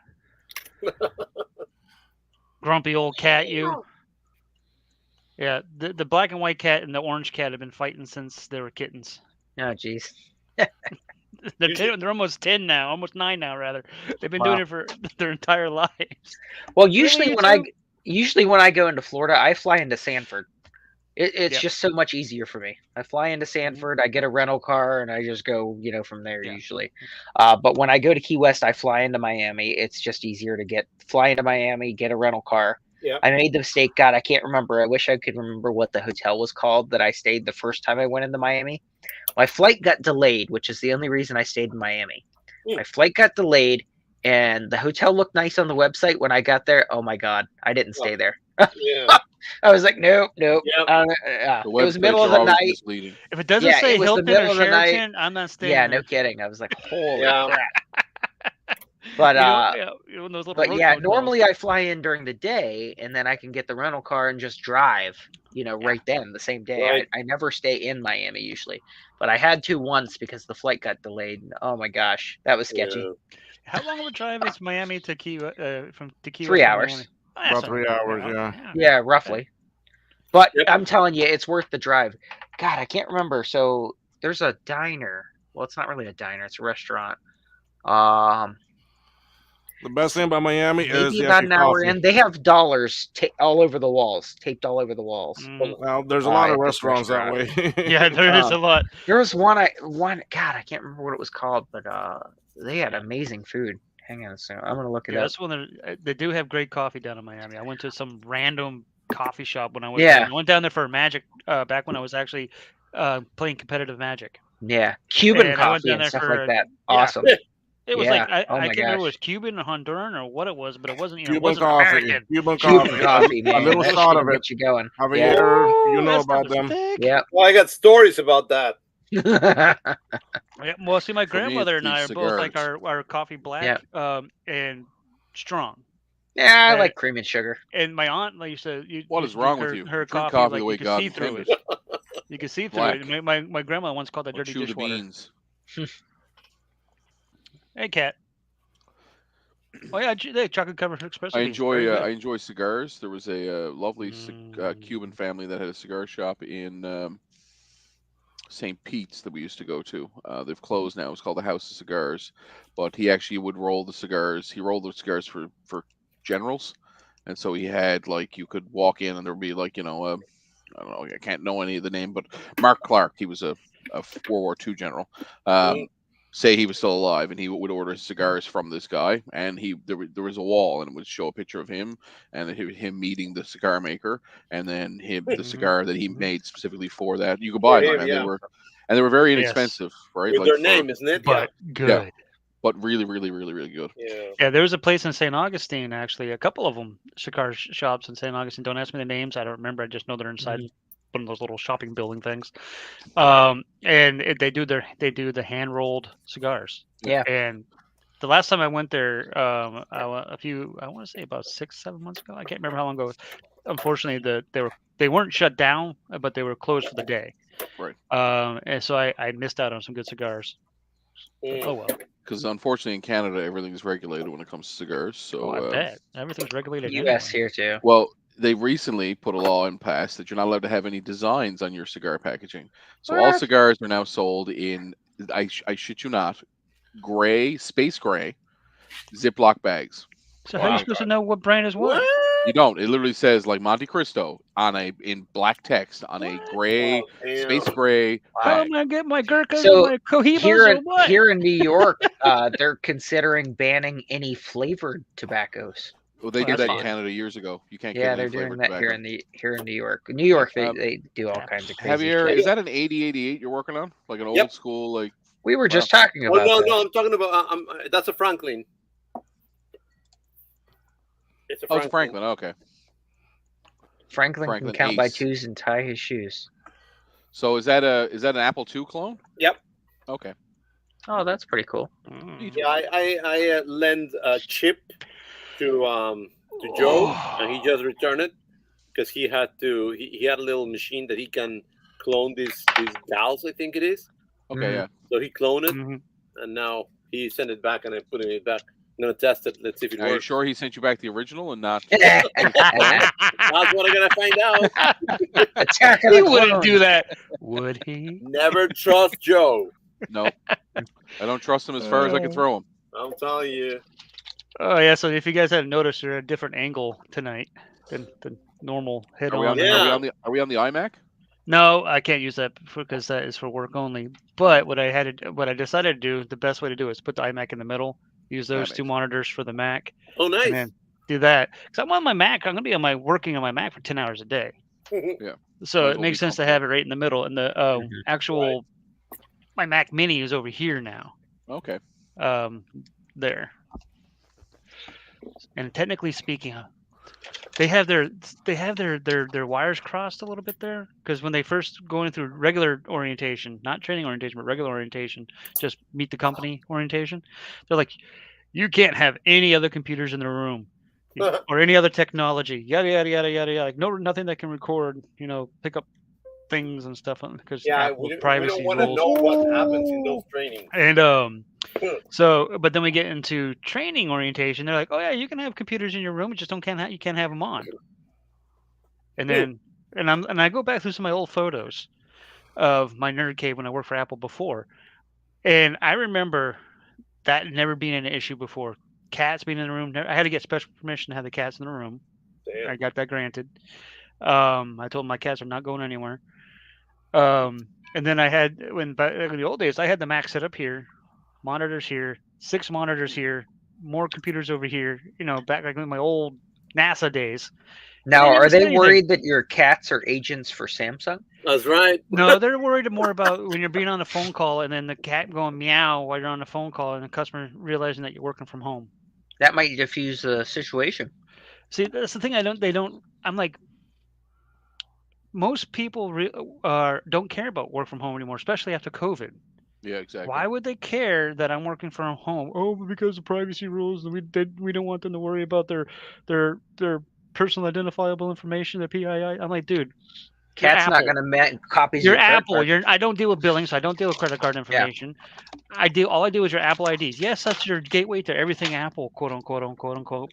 But yeah, but you still have to have the damn device to do the passcode to allow you to do anything anyway. I mean, they can hack the Apple ID account and get into people's payment information and steal it and buy, that kind of crap. That's what I'm just like, dude, really? That's silly. This technology, there's no way anybody's going to get any information out of my I'm house. With Chris. Chris, you can come back on if you want, if you're done with family. Yes, whatever. Chris needs to tell us his story. That's right. We exactly, never got a chance Chris. to hear your story. Come on in. Come on down to the Price is Right or whatever. It's important you share your story. It'll help us but all. I highly agree with Chris. Whenever I decide to switch jobs, because I was working contract jobs for a while, I don't recommend it. It is annoying. But anyway, I refused to. I was offered so many jobs in and around Jacksonville. The pay was great, but it was work in office, and I was like, no. I turned down jobs because I only want to work from home. So I will never ever go back to an office in my life if I could, man. Exactly. I would be starving to have to go back to an office, man. I hate offices.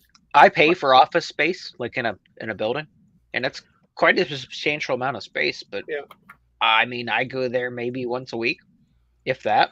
Are you obligated as a business to have brick and mortar? I could do this from home and save 2 hours of driving. They say, "Oh no, we need you here." But doing what I do, I want to make sure that the address that goes to customers and things like that is a real place, not like my house.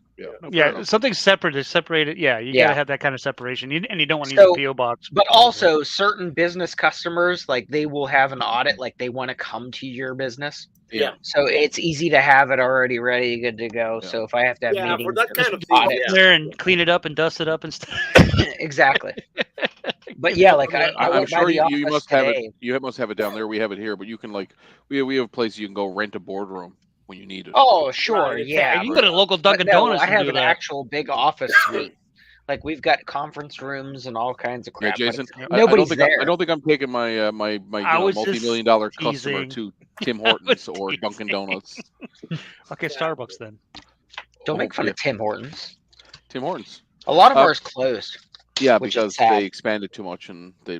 Yeah, that's like Starbucks. I like that Tim too. Hortons. They expanded so fast. I hate Tim Hortons. Mm-hmm. You don't like Tim Hortons? Oh God, no! It's terrible coffee. Yes, the coffee stinks, but the I don't drink the coffee. I like the They used to make the donuts in shop back when I was a child. Mm-hmm. Yep. Did you know that I went to Dunkin' Donuts University? What? When I managed Dunkin' Donuts, it's in Boston. It's a Dunkin' Donuts. I don't know if it's still there, but it's a Dunkin' Donuts University where you went there and actually learned how to make the donuts and stuff. Some of the stores, I don't know if they still do, but a lot of the stores back when I was manager for Dunkin' Donuts, for a Watermark Donut Company, because basically everything's franchised. Mm-hmm. They had half their stores. They had 35 Dunkin' Donuts in and around Boston area, and half their stores made their donuts and stuff on site. Yeah. Wow. See, that's the same here. They have like one bigger regional Dunkin' Donuts, and they send the donuts to all the other stores. Like, exactly. They don't make them in most of these places. Tim Hortons was bought out by a Swiss or Swedish. Yeah, one of those things. And they basically been shipping ever since then. So it was about like 2009, 2007, 8, somewhere around there. Yeah. They've basically been shipping in all the food.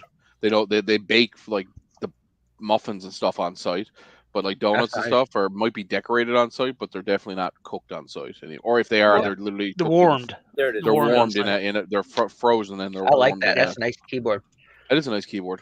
There's Chris. There he is. Welcome back, my friend. Chris. I decided that you have the best of both worlds, so I brought the Blizzard with me. Hey. Go like that. The stick. No, I'm just kidding.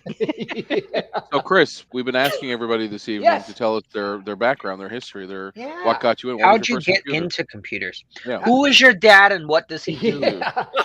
Where's your mother's maiden name? Yeah, I've always loved computers. Ever since I first encountered them. When I was young, somebody gifted me a TRS-80 Model 1, which was fun to have. I later got an AT clone that my dad brought home from work, so that was fun. Let's see. So yeah, just always had a fascination. Spent a lot of time on them. So from there, I started tinkering with them, and actually, I think a lot of us might have done this. But during the high school years, I would go around and fix other people's computers. Yep. Hey, when I was in 6th grade, I shit you not, when I was in 6th grade, I actually went to other classrooms in the school and repaired computers. I'm not even kidding. Was me. Yeah. That was me. Yeah. Too. Yeah. Yep. Yeah. I was the AV kid. Yeah. The AV kid, yeah. Oh, yeah. When I was in high we didn't school, have computers. We had typewriters. When I was in high school, I took VOTech. It's called Career and Technical Center or something now. But I took VOTech for computers. Yeah. And what I would do is, so our complex, the way it was set up is our high school, elementary school, and the VOTech were all on the same campus. Nice. So like I had an office at the elementary school, and I would go over for half a day, and I would repair computers at the elementary school. That's incredible. As part of my VOTech thing. Yeah. During high school, I got recruited by the Board of Education, so I went around to all the schools in the county and would fix computers, and that's where I first encountered Packard Bells and other. But I still remember unboxing a lab of Packard Bells because oh my gosh, the business ed supervisor who hired me broke all the rules and would like go to Walmart and buy machines as opposed to like putting them out. Oh my gosh, no kidding. So we bought a classroom of Packard Bells, set up 20 of them. Of the 20, 4 were dead out of the box. So wow, that's about par for the course. Yeah, that tracks.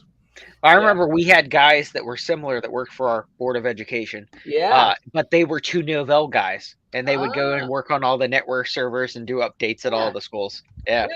Yeah. We had IBMI class, and that's what inspired my my little VCF East exhibit. Since that's really cool. That's awesome as well. Yeah, we did an upgrade on that once. So is that still active? Like, can I still connect to that? Oh, the IPX so that's hosted by Kevin. And it is online. Yeah, you can definitely still connect to it. Cool. Yeah. That's really cool. We have a convention, another science fiction convention coming up the end of June. Yeah. So I may bring some IBM machines and do some IBMing things. Yeah. That's awesome. Yeah.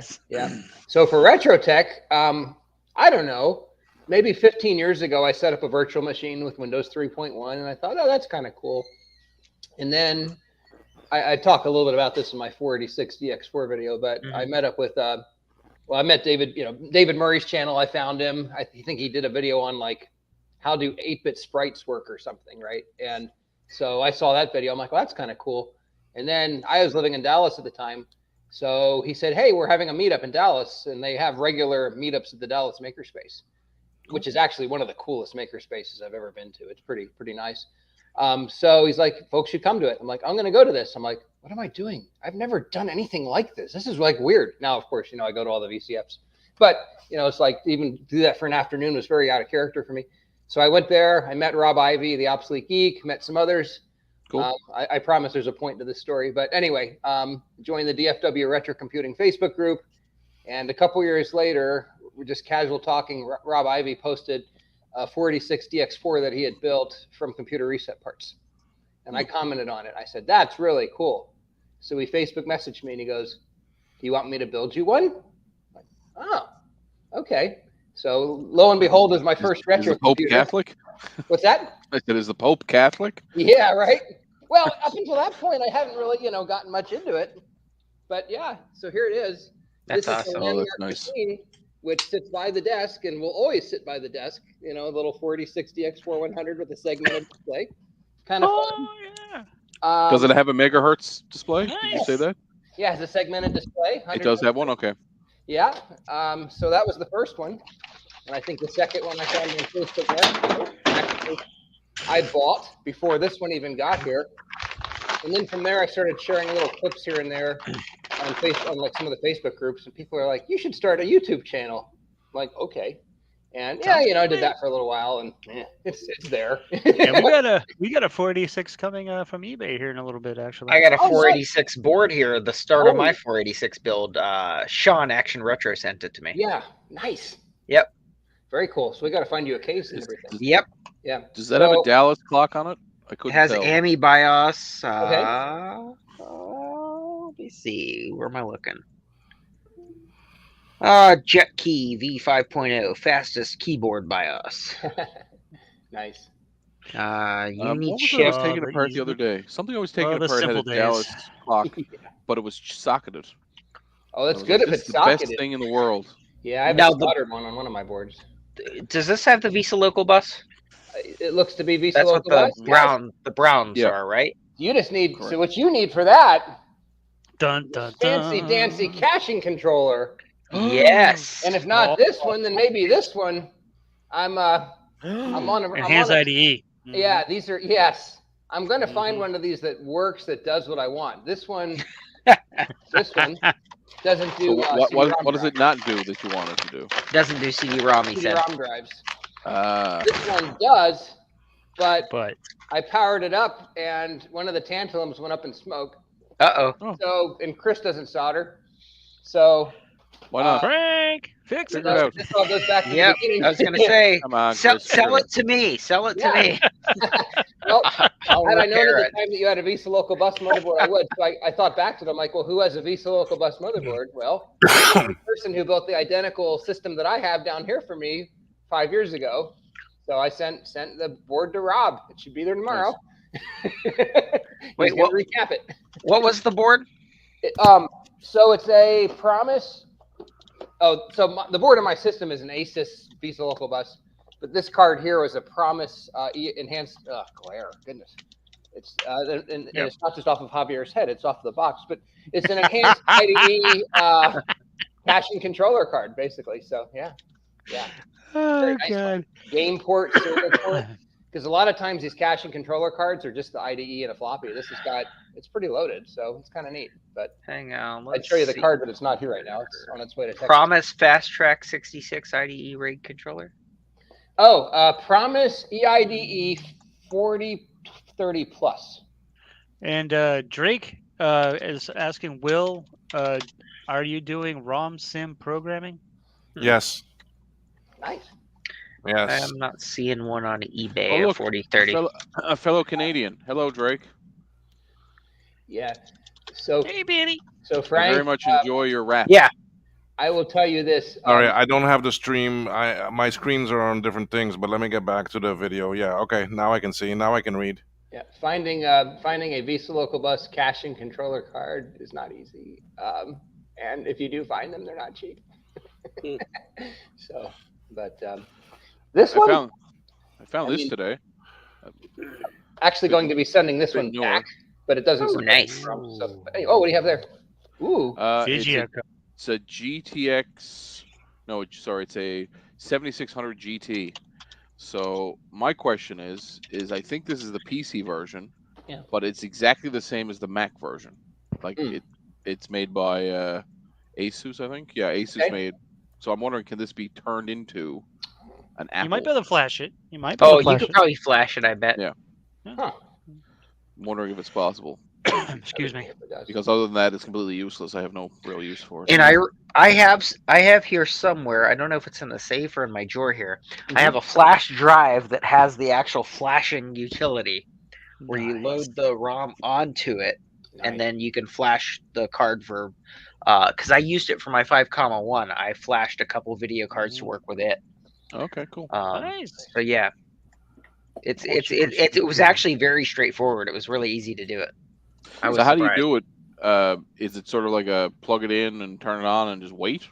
So you put it in a normal computer and you plug it in and you run this flashing program, and then you pick what ROM you want to flash onto it. And then once you flash it onto it, you could pull it out, pop it in the 5.1, and it gives you the actual Apple boot screen and stuff like that for the 5.1. Cool. Because a lot of things when you're working on it, if you don't have that actual Apple boot screen, you can't change drives or any of that crap because you can't see it until it boots into. Especially when it's NVIDIA drives. Yes, not drives. NVIDIA the cards. Yes. A lot of the AMD ones are kind of like compatible with both sides. Sure, like a lot of the Radeon stuff. Absolutely. Yeah, it's compatible with both. They just flash it for whichever one they're boxing it for. Essentially. Yep. I personally blame. But NVIDIA and Garth don't play well together anyway. It's Garth's fault, really. Yeah. But it's always Garth's fault. Yeah. But really, you can't blame me. You have to have it for any of the newer Mac OS because you have to have metal support. Right. So getting a better video card, it's cheaper just to flash it. One of the old ones. Even when I was running like the Zeppelin, the what do you call those, open core and all that stuff, I had an NVIDIA card Pantera. in there, and I still didn't get the boot screen. So then we swapped it over to, I think it's a 580. Yeah, there's certain versions you have to get the splash screen. There's a lot of ones that you can flash and then they'll work. When it's fully booted. I don't even think my 5.1 is up and running right now. Yeah, my brother has it. I don't know what he did with it. He was supposed to put in. He was going to upgrade the processors because it has the old 2.21 dual 4 cores. So I think it had 8 cores altogether, and he's upping it to like 3 point something one. I can't remember which one they got, but he's giving it a big boost eventually. Years. Nice. So in the ongoing saga of my LED signboard over here, the company that manufactured it was bought out by another company in the United States, and in true U.S. fashion, they will not provide me any information without me paying for a service support contract. Yeah, not a support contract. They want me to pay to, and I said, well, can you? What a pain in the butt. Can you say at least that you're going to have software to make this work? And they're like, no. Yeah, you don't. Yeah, you don't want to pay and them say, sorry, we can't help you. And that's exactly what I'm worried about. They're going to say, oh no, and exactly. it'll be $150. And since they're not actually releasing that information to you, I can almost guarantee that's what's going to happen. Yeah. So. Because if they wanted the money, they say, oh yeah, we got that. Just give us the money, we'll give it to you. Yeah. But now they're saying, just give us the money. Yeah. Actually, they sent me an email that said, how would you like your contract? Would you like it in Canadian dollars or in American dollars? And I'm like, well, what contract? I'm asking for a 20-year-old piece of software here. Is you email in and say you're from the local church, your sign's on the fritz, you just need to get it working. What do I need to do? The people who take over, the pastor, he got run out of town. He was sleeping with one of the congregants. It was a big scandal. You just give them a line, give them a little shoe. They'll be so interested in the story they won't charge you. You got to do one of those deals. I'm still shocked that Trina's not here yet. I mean, she like I think she's out asleep. for the night. She should be. She had a long day. She must be sleeping. Yeah. She had a long day. She sleeps a lot, but whatever. Hey, Bandy. I know, girl. You probably want some T words. Treat. Trina is from a sleeper cell. Yeah. So I won a computer this week at the auction. Ooh. Yay. Yeah, it's an NZXT case, and it said it was an empty computer case, but it actually still had a motherboard. It had a hold on, let me bring the photos up here. Just bear with me. "Quote unquote" free motherboard. Yeah. Did it have RAM or anything on it? Nope, just a motherboard. No PSU, no nothing. I honestly bought it for the case. It was $10, I think. Oh wow. No, was no CPU either. Just no CPU, just a motherboard. Okay, that's fine. Yeah, it's free motherboard. Yeah. Oh, Ryan, what was that? What was that video? The arcade thing that The racing one that you had. What in the Nice. world? So that's That's a in- neat looking case. So Yeah. that's the case. I'm saying what in the world because of the angle Yeah. thingy in the front. Yeah. It's almost like an ergonomic chair. Yeah, and then That is definitely different. It is different. it's got a P7H55-MLX ASUS motherboard. Oh, there you go. That was like an old Pentium Yeah. board there. Yeah. It's first and second gen Core i whatever board. Okay. So, that case, how old is how old is that case? I would know? say by the fact the computer's in it was probably 2012, 2013, so 10 years. Wow. Well, all right. Nice.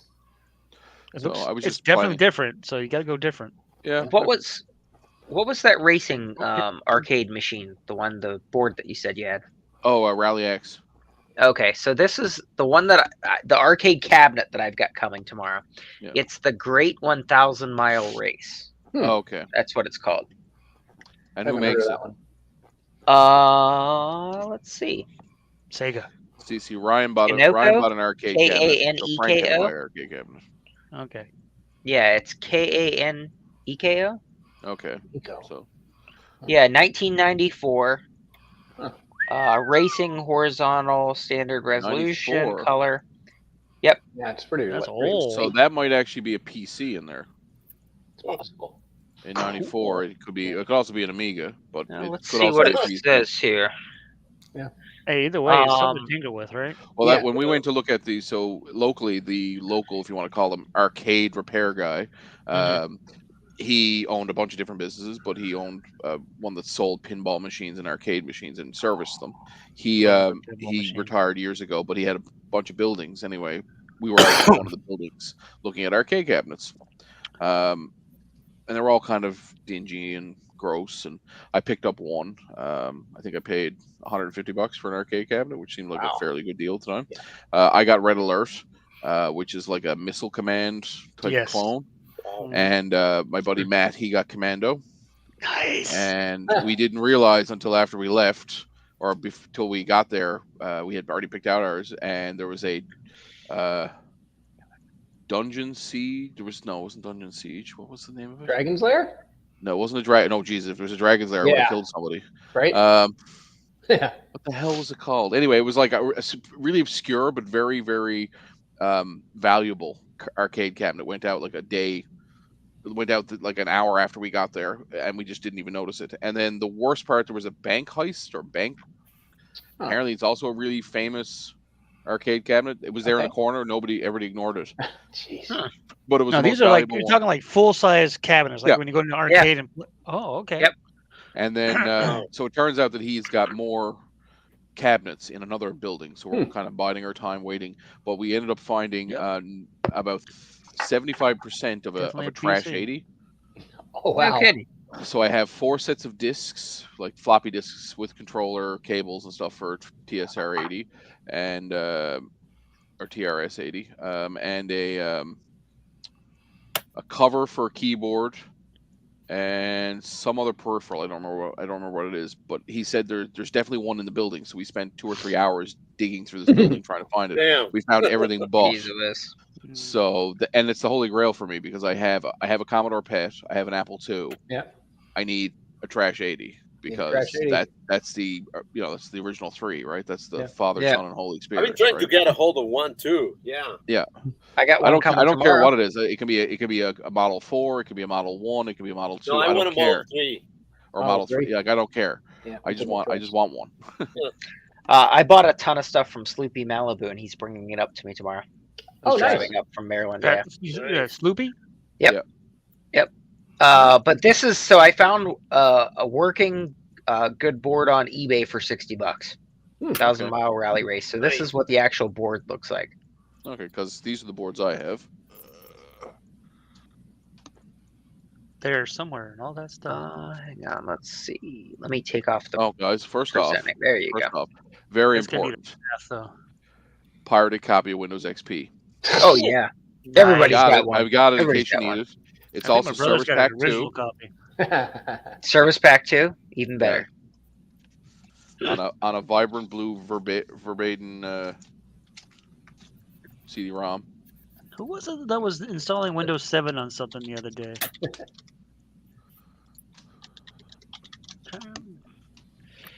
I got my I got my Naboo connected up to a Windows XP machine today. Oh, no kidding. Yeah, that's pretty awesome. Yeah. Wait, I found you said original. The Retro Techie's coming back. I found the original manual on eBay, like a copy of the actual book that came with it for $8.09. That's pretty cool. Wow. For what, the 1,000 For the Great 1,000-Mile Rally, yeah. They even have the advertising flyers for the arcade cabinets from '94. Nice. That's pretty cool. See, '94 is sort of the end of the like that's the the Bronze Age, if you want to call it that. It's like that's the end of the arcade industry, yeah, right? that's right when I was graduating high school. So yeah, here you go. So someone's selling some new old stock items. Like don't make me feel old. Link cable set. I graduated in '97. Foot pedal. Here's a working one for $900 plus $950 shipping. For a full cabinet or just yeah. This How is much the same one I'm getting. $950 shipped. Hang on. Well, no, $950 shipping plus $900 for the thing. So $1,800. Yep. Let me share this. Oh, yeah, that's it right there. That's what it looks like. Oh, it's beautiful. Okay. Wow, yeah. Oh, so that's what I'm getting tomorrow. Gas pedal, or was it down the So bottom? Sloopy, I'm getting it from Sloopy, and Sloopy says that it worked fine, but the power supply has an issue. So I gotta do some. I was gonna say most likely it needs a recap. I'm guessing. That's pretty much the response that you get for all this stuff. Oh yeah, anything this old, recap. So I'm getting the whole shebang, the whole cabinet. And honestly, that's why I don't buy a lot of old stuff, because I don't do the recapping, and I'm not gonna buy it and just ship it out to somebody else. The recap, because I'm not. I like watching. Yeah, look how big those boards are for those machines. That is so cool. That's not going to fit in an ultrasonic cleaner. No. This is maybe the 30-liter.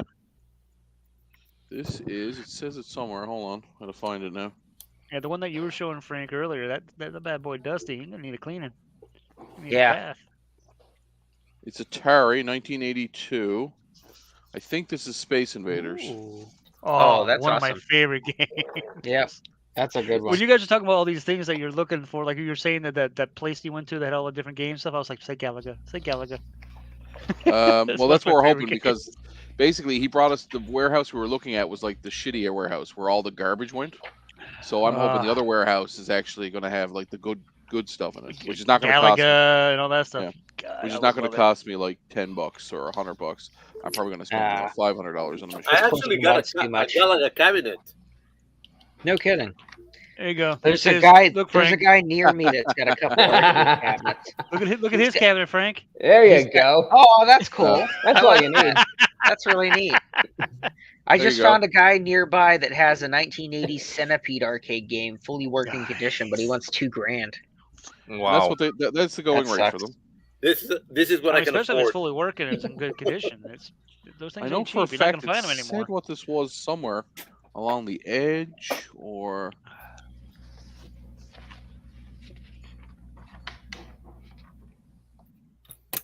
Oh, that'd be cool. I wish I lived closer. So there's a Granby, Connecticut. Guy has a Terminator T2 arcade machine. Oh, that's fun. I love the Terminator. $350. Yeah. With the guns? Dual guns. Yes, the blue and the red. Yeah. $350. That's not bad. Get in the chopper. Such good movies. The first two Terminator movies were good. I don't know about the rest. Although, as someone pointed out the other day, and it kind of ruined the movie for me. You know when he's firing the grenade launcher, the thump noise it makes when he fires is actually the noise it makes when you load a grenade launcher, not when you pull the trigger. Those darn sound effects, people. Man. Yeah, the Foley artist got it wrong. I mean, I cracks me up when you're watching some of these like CSIs and whatever, and they hold up something. Like I think it was CSI New York. They hold up a power supply and hold up and say, "I got the hard drive." Yeah. And I'm exactly. Like, are you guys completely? Who's the writers? Who's the prop guys? They're all idiots. Or the movies you watch and they're talking on the phone and the damn thing doesn't even have a cord plugged into it. It's like, come on. Yeah, or the computer. You can see that like a lot of them with like the monitors. They're looking at something on the monitor. There's no cables connected. Every time with a computer, it's access denied. I've never heard a computer say that to me. I wish it would. That'd be cool. Yeah, it would be cool. Computer. You're like Aliens, mother. Yeah. What was that movie, Blank Check, where the kid, what's your name? Macintosh. But there's one that was at the. So this one is Asteroids. What is that hacker TV show? Hacker TV show? Yeah, it's a TV. Oh gosh, what's that? This is Asteroids, which means that's Dig Dug. Oh, no kidding. That's pretty awesome. Yeah. And that's stuff you found in the garbage building. Yeah, this is the stuff was in the garbage pile. Mr. Robot. That was Robot, yeah. actually one of the most accurate TV Halt and shows Catch as far Fire as is hacking goes. Because he actually used Linux. He actually used Kali Linux in that in that TV show, and it was very, very. Do you know the very best realistic hacking? The first best realistic hacking in a film? War Games. No, I'm just kidding. Nope. Jurassic Park. Antitrust. No, it's the Matrix. Jurassic Park. It's the Matrix. In the scene where she goes into the power plant at the very beginning of the movie, she runs a mem overflow exploit, like a known exploit. She's in a shell prompt and she runs. Yeah, it's like a memory overflow. This doesn't look bad. Hey, kitty. So somebody locally has this Outrun 1-Up arcade with seat. You don't want 1-Up. 1-Up is modern. It's pretty neat looking. No, it's garbage. Cabinet. Yeah, you don't want that. You don't want that. Poo. Yeah. Yeah, that's like the ones they sell at like Sam's then? Yeah, basically. And then this is Rally X. Okay. Oh, so that's cool. This is neat because it's actually a sandwich board. Oh, wow. And it's made by Mitsubishi. Nice. Yeah. How long ago did they make motherboards? Or boards? Mitsubishi had their hands in like everything. They're like Hyundai and Daewoo and all of them. They're all involved. That thing needs to clean it too. Holy moly! Okay, you're knocking the tree container over. That means you want some. Yeah, because it's sat on a shelf in that building for probably 30 years. Yeah, it's going to need a serious. But the other thing I grabbed when I was there, which I wish I'd grabbed more of them, he had boxes of them, and I may get some more. He has JAMA connectors. No kidding. That's awesome. The connectors you need for connecting to the arcade boards, right? So they're all pinned out there. Well, you might as well grab a whole box of them, a whole crate or whatever they call it. Hi, Sean. Who's Sean? What Sean? Oh, Where? Sean was there. Sean. Hey, Sean. Hey, get your butt in here, Sean. Yeah. I want to see your big eyeball. Frank will send you a thingy. Yeah, come over here and talk to us about Naboo. Nobody wants there to you go. Chris is talking Naboo. Yeah, Sean's the reason I went through that crazy thought experiment of running the adapter software on a Windows XP system. There you go. If you guys talk enough Naboo, you're going to get a retro techie showing up. Oh, that's really neat. The word of Naboo. What is that? Hey guys, y'all. It's been a long day for me, so I'm gonna bail out and go crash. Okay. Hey, well, thanks for coming. Good night, sir. Appreciate it. Thanks, man. Good to see you. I am working Sean, on I just sent the link. so it's gonna be fun. So yeah, that's awesome. I just built one of the ROMs, but I'm getting some problems actually reading back from it. Oh, okay. All good. Yeah. I'll figure it out eventually. Yes. Thanks, anyway. Thanks, everyone. Have a good night. Well, thank you. And to answer your question, it's Mud something. It's an Atari game. I took it because it has a Volkswagen Beetle, lifted Volkswagen Beetle in it. Yeah. A big Volkswagen guy. So that's going to go in a light box out in my garage. That's pretty neat. Somewhere. Awesome. Love Beatles. I love Beatles. Yes. Yeah. My neighbor has one. I have to ask him what year it is, but he takes it out every once in a while, give it a little spin. So today I was at one of our local hardware stores, and this was parked there. There he is. There he is. Ooh. Oh, that's a nice one. That almost looks like my neighbor's. Some of his is white. So this is actually owned by a former clergyman who is left the church and married now. But he rebuilt it bolt by bolt. Do you think you can have him call about that sign in the background and see if he can get some? That's right. He's probably got clout. Yeah, he's got some clout using the Frank story there. That's right. Yeah, I would. Over here. Yeah, fair enough. Yeah. And then I also took pictures of this today, which I thought was hilarious. And then I made some jokes. So this is the new ID4 Volkswagen. Oh. This is the all-electric Volkswagen that's made. So, you think, that's pretty cool. Brother says hi. Will it pass emissions tests? Hey. Only after it gasses several monkeys. So this is the rear wheel on it, right? Ooh. You're like, okay, there's nice looking wheels. But then if you zoom in, you notice something in behind the wheel. I don't know if you can see it. Hold on. Let me get it. Notice this thing in behind because it's a Volkswagen? What is it? No. Oh. It's got drum brakes in the rear. Oh my God! Yeah, that's really new weird. electric car, drum brakes in the rear. Oh, okay. all Volkswagen See, do. I thought most of the newer Not all of cars them do. did regenerative braking. Yeah, for no, power. this is literally done for cost saving measures. It's like, I'm not surprised. but my thought is, so here's my conspiracy. I'm gonna put my conspiracy hat on, or my conspiracy cat hat on, Okay. to take a line from Mighty Car Mods. I feel because electric cars are going to be so reliable in a sense that they don't require oil changes and brake and all the same regular maintenance, car companies are going to make other parts of them less reliable. So that way they got to make some money. They got to make the money somehow. Repairs. And so by putting drum brakes on the back, they're going to be able to say, well, drum brake, it's broken, we need to fix it, and that's going to, and because it's drum brakes, it takes. Well, that's like all newer vehicles with the rotors. They make the damn thing so thin you can't resurface them anymore. No, exactly. You have to buy new ones. Yeah. So I think that's where and I think you're going to see like axles and like wheel bearings are going to be somehow because the vehicles are heavier, they're not going to upgrade them. They're going to keep them the same, size they currently have, and they're going to wear out faster. So they're going to. I think it was 2012. I bought a brand new Mustang GT in 2012. Well, there's your problem. Wait, hold on. 5 liter or V6? It was a 6, but so my O2 was a V8. My appreciation for you just completely disappeared. The 2002, so the 2002 Mustang GT I had was a V8. That was a nice car. The 2012 one was a piece of shit, and it came as a piece of shit because right from the dealership, it had all the bushings and shit were dry rotted. It made noise and squeaked all the time in regular traffic. Was it for a while? Yeah. Okay. So had to take it in, and of course they tried to lubricate them first. Yeah. And that didn't do shit. So then I made them change all of it. They changed everything on the whole suspension. So when Volkswagen brought back some of the diesels after Dieselgate, a couple of the TDIs. They came back here, the 2015s, and they basically had to have piles of work done to them because they had been sitting for 2 years on the side of basically on the ocean, sitting next to the ocean in Nova Scotia, just rotting constant. And so those cars are, and now anybody who has one are having all sorts of problems with premature rusting and that's like a lot of the Ford vehicles during the pandemic. They ran short on the chips. They shipped the damn cars to the dealerships, and then you can sell them, but you can't do anything with them. They got to sit and wait until the damn parts come.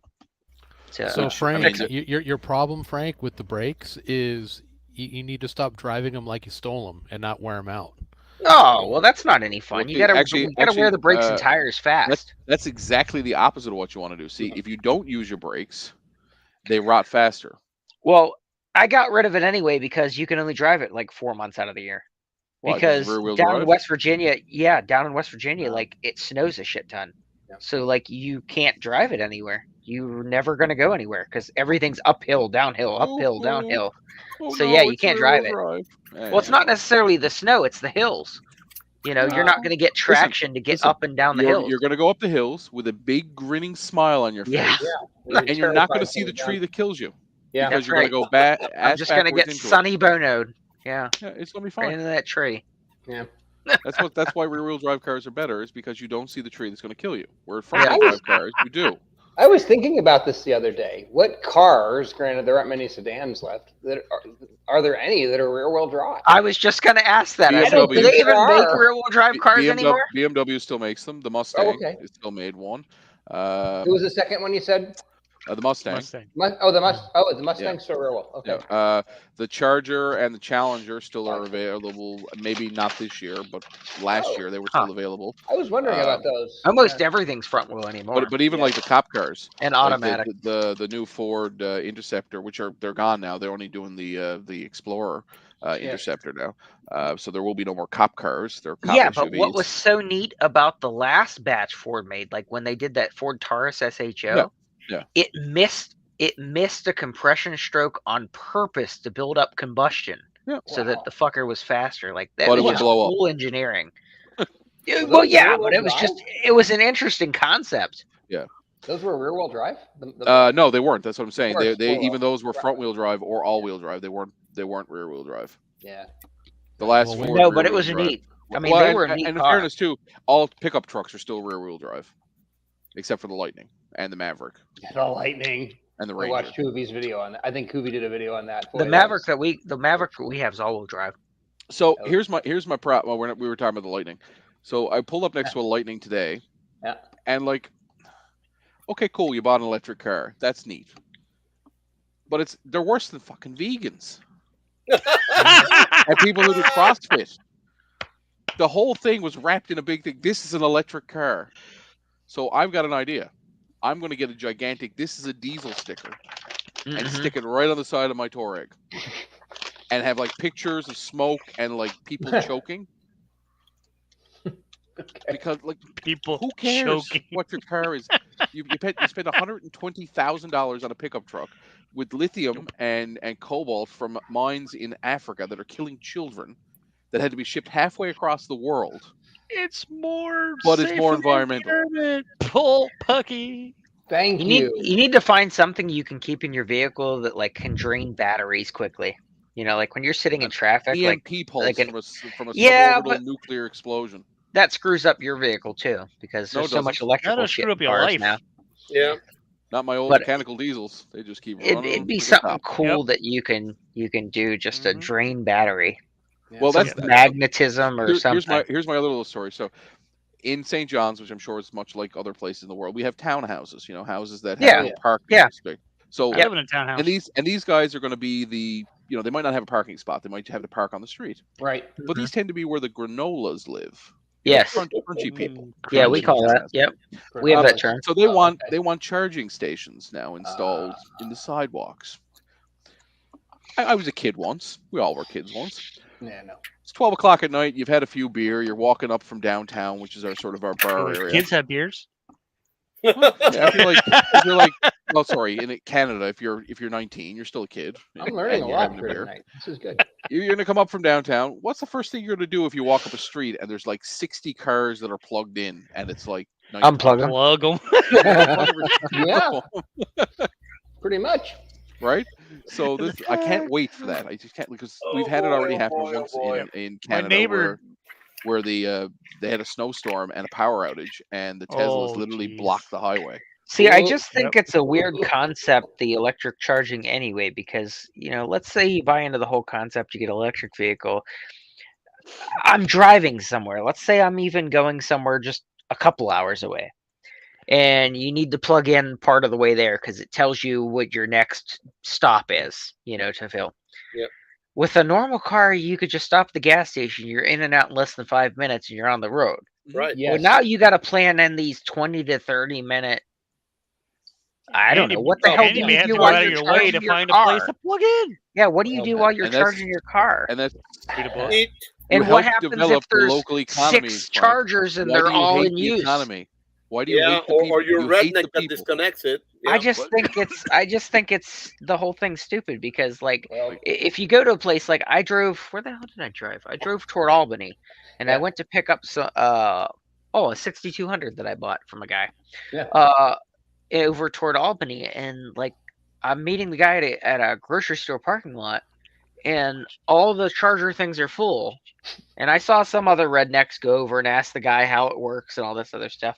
But I'm just sitting there watching them, thinking to myself, like, okay, so when the next car comes that needs a charge, he's got to sit here even longer waiting to get a charger to sit and wait for the car to charge. I'm like, Jesus Christ, half your day's wasted. I've driven a few electrics. Like, they are cool. Don't get me wrong. As current setup, as city roundabouts or you know, traveling, if you're inside the city, beautiful idea.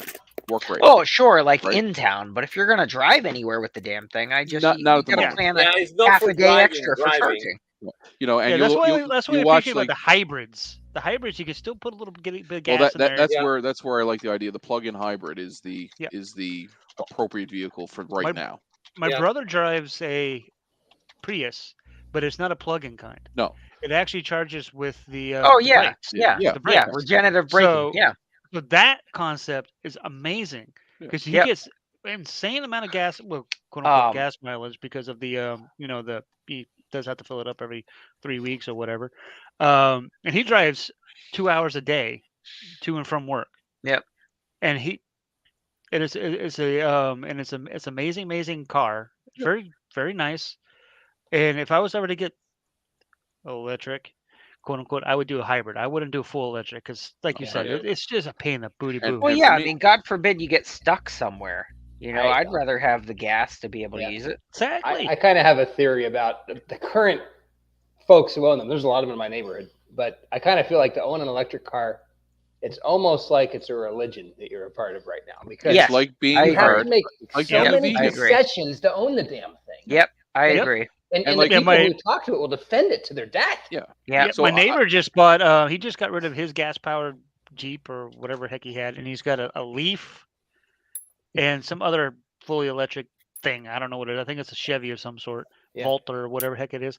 Yeah. And he just had the whole thing set up in his garage for the pluggies and all that crap. And I'm thinking to myself, I mean, he's retired, so he doesn't really travel much or do anything, so it's fine. But if you're even going, like Frank was saying, like if you're going even, let's say, from Dallas, Texas, like I used to go visit San Antonio to Florida. So, for example, they're not for traveling, guys. They're not for traveling. Yeah, but let's say you live in Miami. Yeah, but let's say you live in Miami like you, and you want to go down to Key West. It's a 3-hour drive. I don't want to go to Key West. Where the hell's the charging station?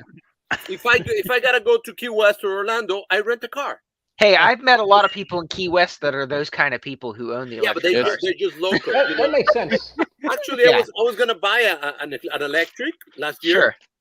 I just go to the to Publix, to the store. Yeah, and to the I like gym. Publix. That's all I do. And once a month, I go to the airport to pick up my wife or go somebody else. And again, so all I do for you, electric would make sense.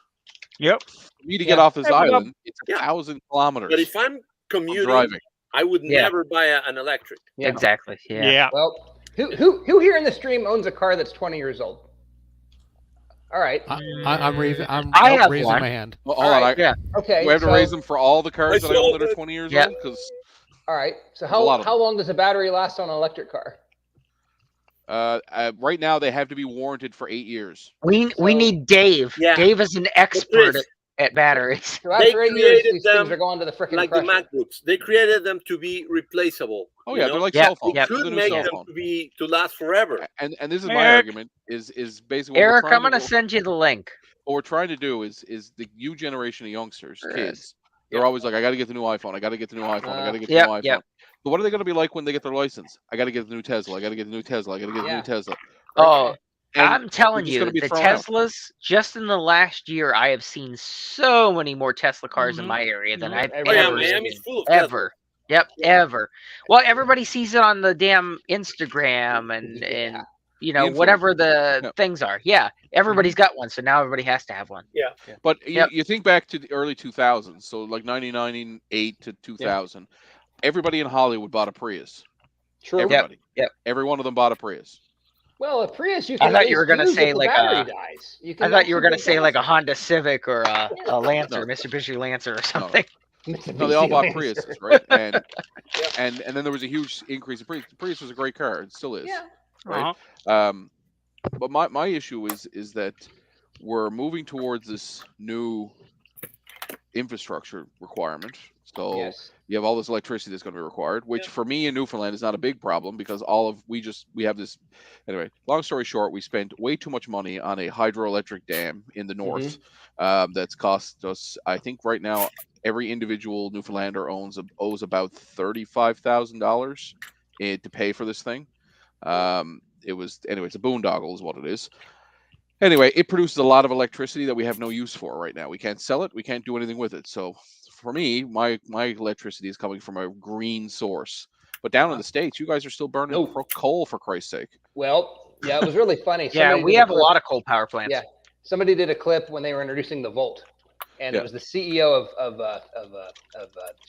GM, and they go up and ask the CEO. They said, "So you plug this into the wall? How's your electricity generated here in Michigan?" And she goes, "Coal." She caught herself. Yeah. Well, she said it came from. She goes, it comes from the building right there, or something. It's right. Yeah, that's right. Yeah. So in the United States, we currently have 224 coal-powered power plants. 224. Listen, and there's nothing wrong with coal. Coal can be green if the proper scrubbers are put in place. Yeah, they put in scrubbers and stuff on a lot of them now. Yeah. But you can't tell me you're not passing the buck. right? It's like instead of me producing it from my tailpipe, I'm just basically producing it from this gigantic thing.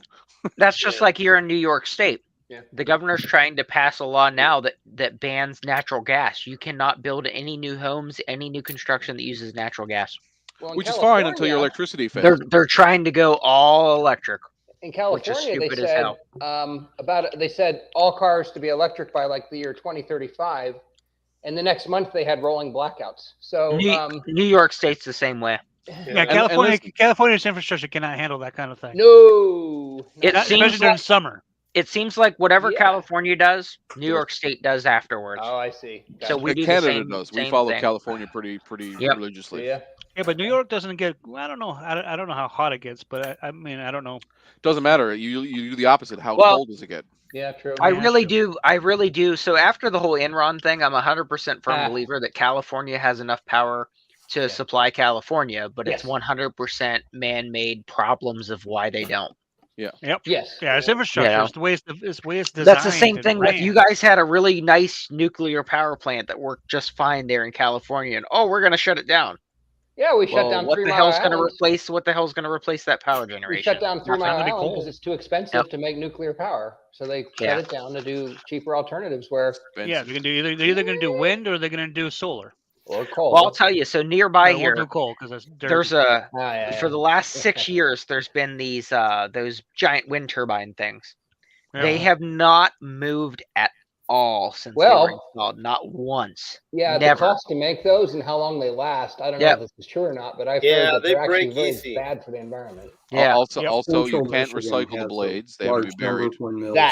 And they have about 2 cubes. Ours don't work. 2,000 liters. Ours have never worked. There was a whole article in the hydraulic paper. fluid in them.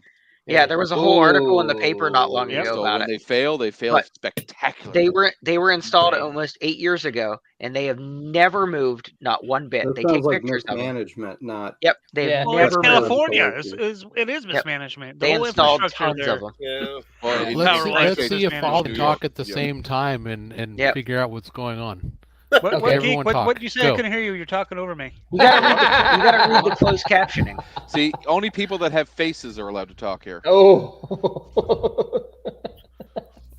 Damn! Shots fired. Damn, Gina. Gina. Oh man. That llama's ass really whipped you. Use this. Yeah. The damn Gina. That's from the TV show Martin from like in the 90s. Okay. Gina was Martin's girlfriend, and whenever she did something, he was like, "Damn, Gina." Yeah. Well, to summarize our discussion so far, it's almost like find a real solution that doesn't pass the buck, that doesn't just pass the buck somewhere else. Exactly. And doesn't fool people who are easily fooled. Who don't. So here's one of my other arguments is that So if you look at cars that were built today. Yeah. So an internal combustion engine car, it is, that much more efficient than something that came out in the 70s, right? We can all agree that it's less stuff coming out of the tailpipe. It's much more efficient. At this point, we are literally chasing fractions of a fraction of emissions, right? We've made them about as environmentally sound as they're going to be, and any real increase in those is going to be, marginal little increases at this point. Yeah. Why can't we've made the internal combustion engine perfect? Let's, I don't know, keep using it. Yeah. Well, haven't they developed some type of hydrogen thing now? Yeah. That actually is workable. The House recognizes Eric's Edge. Eric's Edge. Yes. Well, don't shusher. Just he's got a comment on the hydrogen thing. The infrastructure is really problematic with that. Yes, that's the biggest challenge there. The other you got to have heavy water, right? Huh? You got to have heavy water to make it's not. You're thinking enriching uranium, transporting and storing it, and all the other things you got to do with it. But what hydrogen makes a lot of sense is a hodgepodge of all the solutions. Yes, you don't throw internal combustion out because there's areas and reasons to use it, right? You don't throw out windmills because in certain areas and stuff they work just fine. You don't. What would the Dutch have if they didn't have windmills? Sorry, nothing else going for them. They only have windmills. We can't take that from them. Poor Will. Imagine Will as a Dutchman living in the Cayman Islands. But here's the thing: you need to have a broad range of stuff. You need to have a smart, better grid that's not regionalized and chopped up where Texas has their own, and whatever. It needs to be a collaborative effort. So that means it'll never happen. Right. Yep. Absolutely. True too. So because like we literally have megawatts of power that we don't have any need. Like we can't get it to market. We can get it to market, but the U.S. is just like, no, we're good. Yep. Right. Like we literally connected up to upstate New York, and they were like, yeah, we're good. Thanks. Our power here in New York comes from Canada. Yeah. No, really. Specifically from Quebec. Quebec. Ours doesn't come from the States. It comes from Canada. Yeah. They bring it down from Niagara because NYSEG, who's our New York State Gas and Electric, they're one of my customers, and I do the substations for the power stations, and that's what they told me. It's straight from Canada. Yeah. The lines for us. Canada has a lot of really good resources when it comes to energy. And again, if we all work together a little bit, we could easily provide. We could be the energy powerhouse, and you guys could provide us. I don't know. Entertainment. Well, entertainment. That's about all we have to offer. Security. If you're hoping for the oil pipeline, you're not going to have that for a while. We can provide you with all the blow and hookers you need. That's right. In fact, it's in the budget. We have a whole city dedicated to that. Several. If you consider, what's it called? Reno and Miami, Vegas, Detroit. What's Detroit. the one in New Jersey? Atlantic City. Have you seen Detroit? I didn't say they were good. I just said there's plenty of them. Hey Frank, Detroit. It depends on your budget. We've got budget. We can meet anyone's budget. Yeah, that's budget requirement. In fact, we offer some that we even pay you for. Oh no. Yeah. But the whole thing with New York is, I mean, trying to rule out using gas, which they say is a good clean energy and whatnot, but saying you can't have it at all is just stupid. I mean, it just doesn't make any sense. Find a good solution, but our governor did get a ton of blowback because in her video promoting this whole thing, you can see her gas range in the background, like because she was in her kitchen. Of course, talking about it. What I do. Yeah. So I don't know what's going to happen. That all kind of blew over. That was a big deal for a couple of weeks about the gas. Yeah. So, it's the same thing. Everybody got up in arms because they were talking about banning the use of wood-burning stoves here too. That's right. That was another thing they were trying to do. We talked about doing that in Canada, and you can imagine what happened. Yeah. Well, my father-in-law, they burn wood or something. I mean, we go and chop it up and split it and all that. We have a lot of trees here. Yeah. But I mean, what's the argument for not having wood-burning stoves? Technology. I don't understand. Air pollution. It's the carbon footprint from them. Yeah. But in fairness, if your stove has a catalyst, it's no less bad than I'd rather do natural wood burning, natural gas or propane. I don't know, whatever. But Technology Connection did a fantastic video about why he chose an EV and why he wants to electrify everything in his house. And listen, I watched it and I agree. Some of his points are on point. Like that makes total sense for where he lives. Y'all ready for the Wrath of Khan? Hey,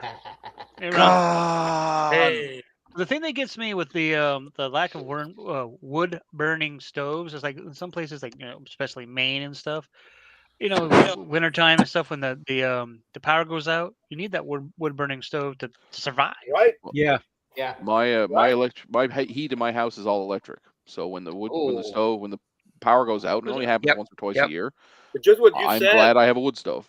Exactly. It doesn't matter how many times it happens, you need that wood stove. You guys just all jumped into the same bed together, and that's right. You want your pipes to freeze less than once. Yes. Exactly. Yes. 100%. Yeah, there's that. Well, see, I'm not worried about my heat because I have 10 cats. If it ever happened, Yeah, you got cats. You have Ron, but unfortunately, burning cats.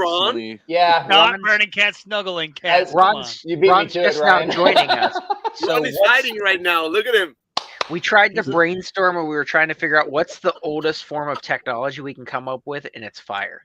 Yeah. Bang the rocks together.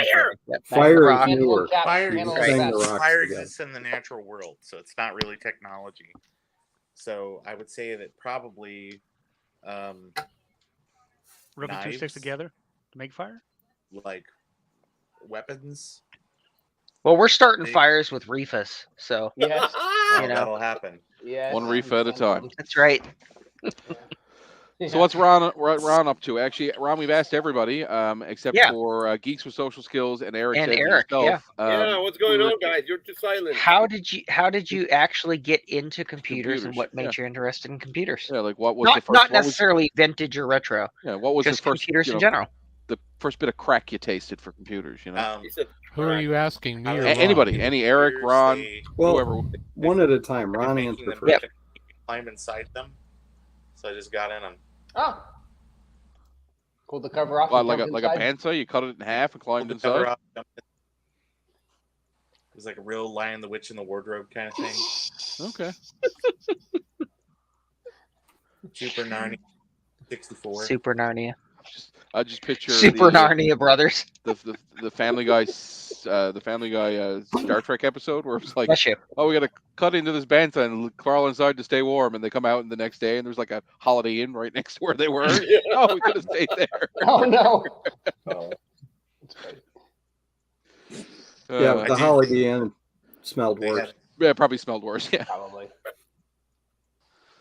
So Eric, how did you get into the computer field? Uh-oh. Where'd Ron go? Disappeared. He left. He didn't like the conversation. You're scared. He's scared of Eric's response. He doesn't want to hear it again. Well, really, I was. Let's see. Didn't really have access to them in high school. When I got to college, I was interested in them, but I was really pursuing mathematics for a degree. I started taking computer programming classes for fun. Oh, and profit. Okay. And then realized, dummy, maybe you should switch to computer science. Makes sense. At Michigan State University at the time, you needed a 3.4 grade point average to get into the College of Engineering. And I was already a junior at that point, and I did not have a 3.4 grade point average. It was like 3.2. But how many beers could you drink? Oh, I could drink, pitchers. We measured it in pitchers. Anyway, long story short, balances itself out.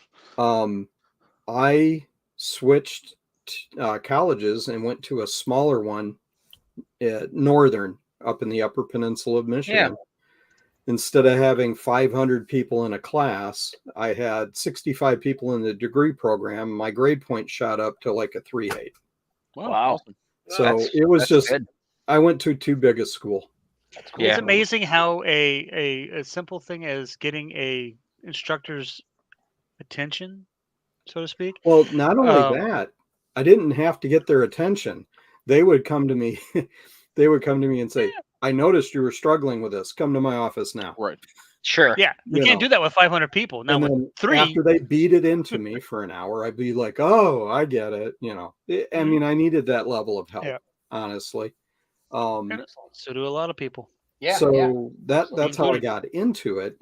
I had always been interested. My father was a mechanical engineer.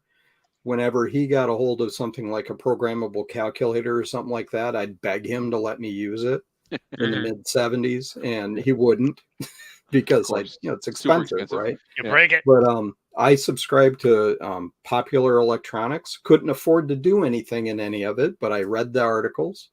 I was just fascinated with something that could think in my, my teenage, way of understanding it. Yeah. So that's why. That's awesome. That's pretty cool. Cool. And what was your first computer? I still have it. After I got out of high school, I got a TI 99-4A. Yeah. Okay. Oh, somebody else did too. Who said that? Javier. Yeah. A friend of mine had one because he had parents with money, and it stopped working, and he was going to throw it away. And I convinced him and his parents to let me have it. Yeah. It just needed a new video cable. By the time I figured that out and fixed it, he had moved on to something newer, shiny. So I got to use that. I taught myself how to program BASIC on it. Nice. That's awesome. Very good. Yeah. That is awesome. I still have it. It's in a box down there. That's pretty cool. That's awesome. Basic on a Commodore 64. That's what I did. My basic one. Yeah. So Sean, you're up next here on Computers Anonymous. And Don't you tell can't. us Naboo. And Sean, there's Yeah. a rule. You cannot mention Naboo for the entire Yeah. part of this conversation. Okay, I'll make sure not to mention Naboo from this point forward. You just did. Oh, Fight Club. No, Fight Club. Yeah. So my first experience with computers was in elementary school in the late 1970s with the Apple II and the II Plus. Okay. And I was doing logo and programming with the Turtle back then. Yes, Turtle. So I was very fascinated with that, and I also liked art. So with logo, I could draw. So that was really interesting to me. And so I was like, wow, I'd like to have a computer at home, but Apples were very, very expensive Still back are. then. So Christmas of 1983, my grandparents got me a Commodore 64. Yes. Ooh, nice. And so Dude, I you had get a Apple. Commodore. Yeah, I had the Apple IIs at elementary school and junior high, and at home I had the Commodore 64. And yeah, so programming basic. I ran a bulletin board on a Commodore 64. Nice. Now, when you were going back and forth between school and home, were you disappointed when you realized that programs you wrote for one wouldn't necessarily work for the other? No. Or the speed of your floppy drives? Well, so at school we had, for the Apples, we had the floppy drives, and at home I had a tape, the tape player. Right, data set. And I would complain. I was just a little kid. I'm like, wow, this is so slow compared to what we have at school. And so. But little did you realize the Commodore floppy drive not that much faster. Yeah, yeah. If I knew then what I know now, but yeah. So I had talked to my grandparents, and I asked them if they would match me dollar for dollar to get a disk drive. Nice. And they were like, well, what do you mean? I said, well, for every dollar I have, you add $1, so $1 becomes $2. And I was a little kid, so they were quite impressed that I was being, creative like that. Entrepreneurship. So I saved up, like $50, and this was, in like 84, late 83, early 1984. For a little kid, 10, 11 years old, that was like a lot of money. Yeah, for sure. Collecting bottles, because back then, glass bottles, you could get money for them, taking them to the store, So I went to my grandparents with my $50. I had money like from gifts, from other family members. Here's $5 for your birthday or whatever. Like just had it all saved up. Gave them the money. A few weeks later, they give me a Commodore 1541 disk drive. And at the time, I had no idea that the disk drive actually cost more than the computer at that time. Oh, wow. And my grandparents covered the difference because they were so impressed that I saved up $50. Nice. That's awesome. That's nice. Yeah, and I didn't find that out until like in mid 2000s. My grandmother was we were reminiscing about stuff, and she told me, she goes, remember that thing, da, da, da. She's like, we covered the difference. I'm like, really? She's like, yeah, the disk drive was more than the computer. So, Sean, did she shake you down for the difference then? Yeah, with interest. Yeah, that's why he won't show his face. Yeah, but an interesting thing on the Apple II front. So elementary school was Apple IIs and II Pluses. And then later we got a couple of 2Es at the school. And I recently did a video on my channel where in 2014 I was able to acquire one of the actual 2E machines I Your used. teacher, isn't it? Yeah, I saw that. Yeah. Nice. Yeah. Yeah, I saw that.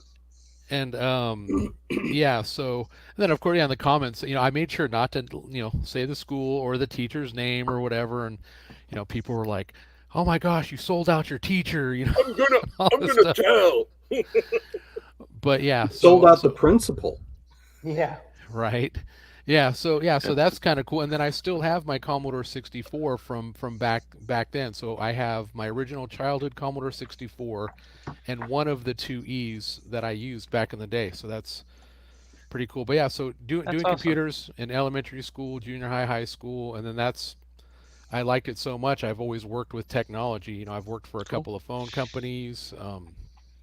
I worked for Sprint. I worked for AT&T. We won't hold that against you. Yeah. And now for the last, I don't know, 15, 20 years, I work in information security now. So that's why you don't show your face.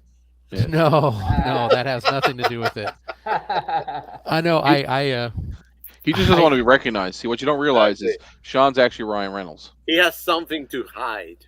No, you know what? So here, I will give you some hints. Like I said, I have no problem in showing my face. Yeah. I'm going to be at VCF Midwest. So if I don't reach my 10,000 subscribers by then, you're going to see my face anyways, and people are going to be taking pictures and recording videos, and so it is what it is. But to give you a little hint now, let's see who.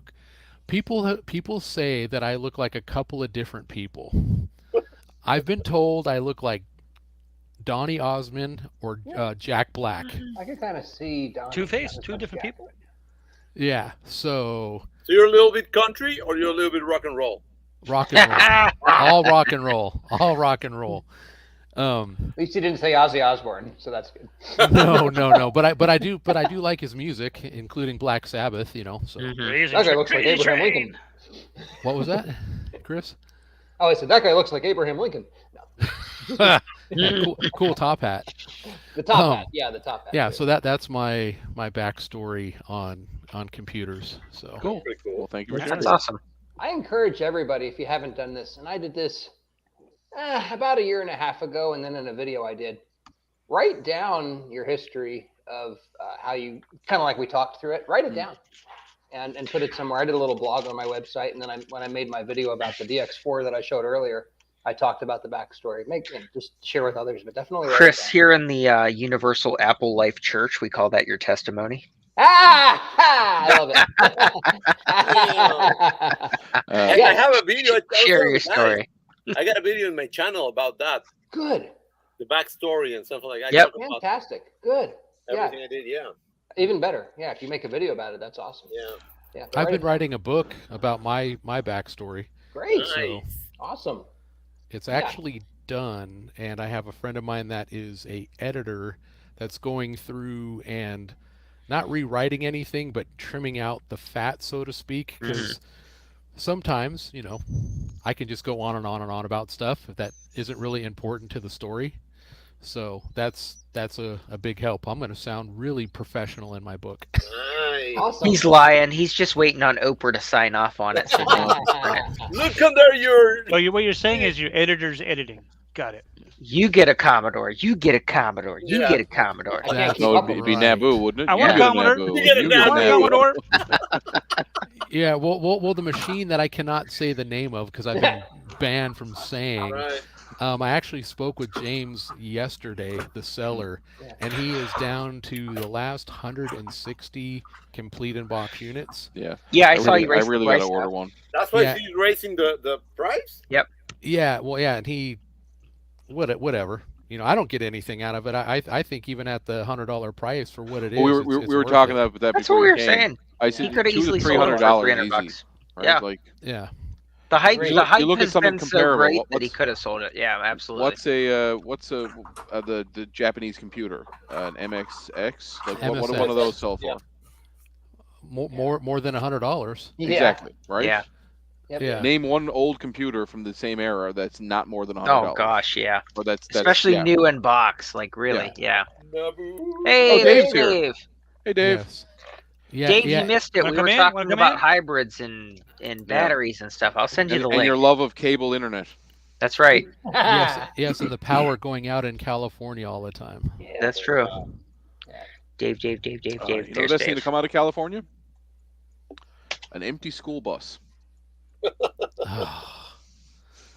Sorry.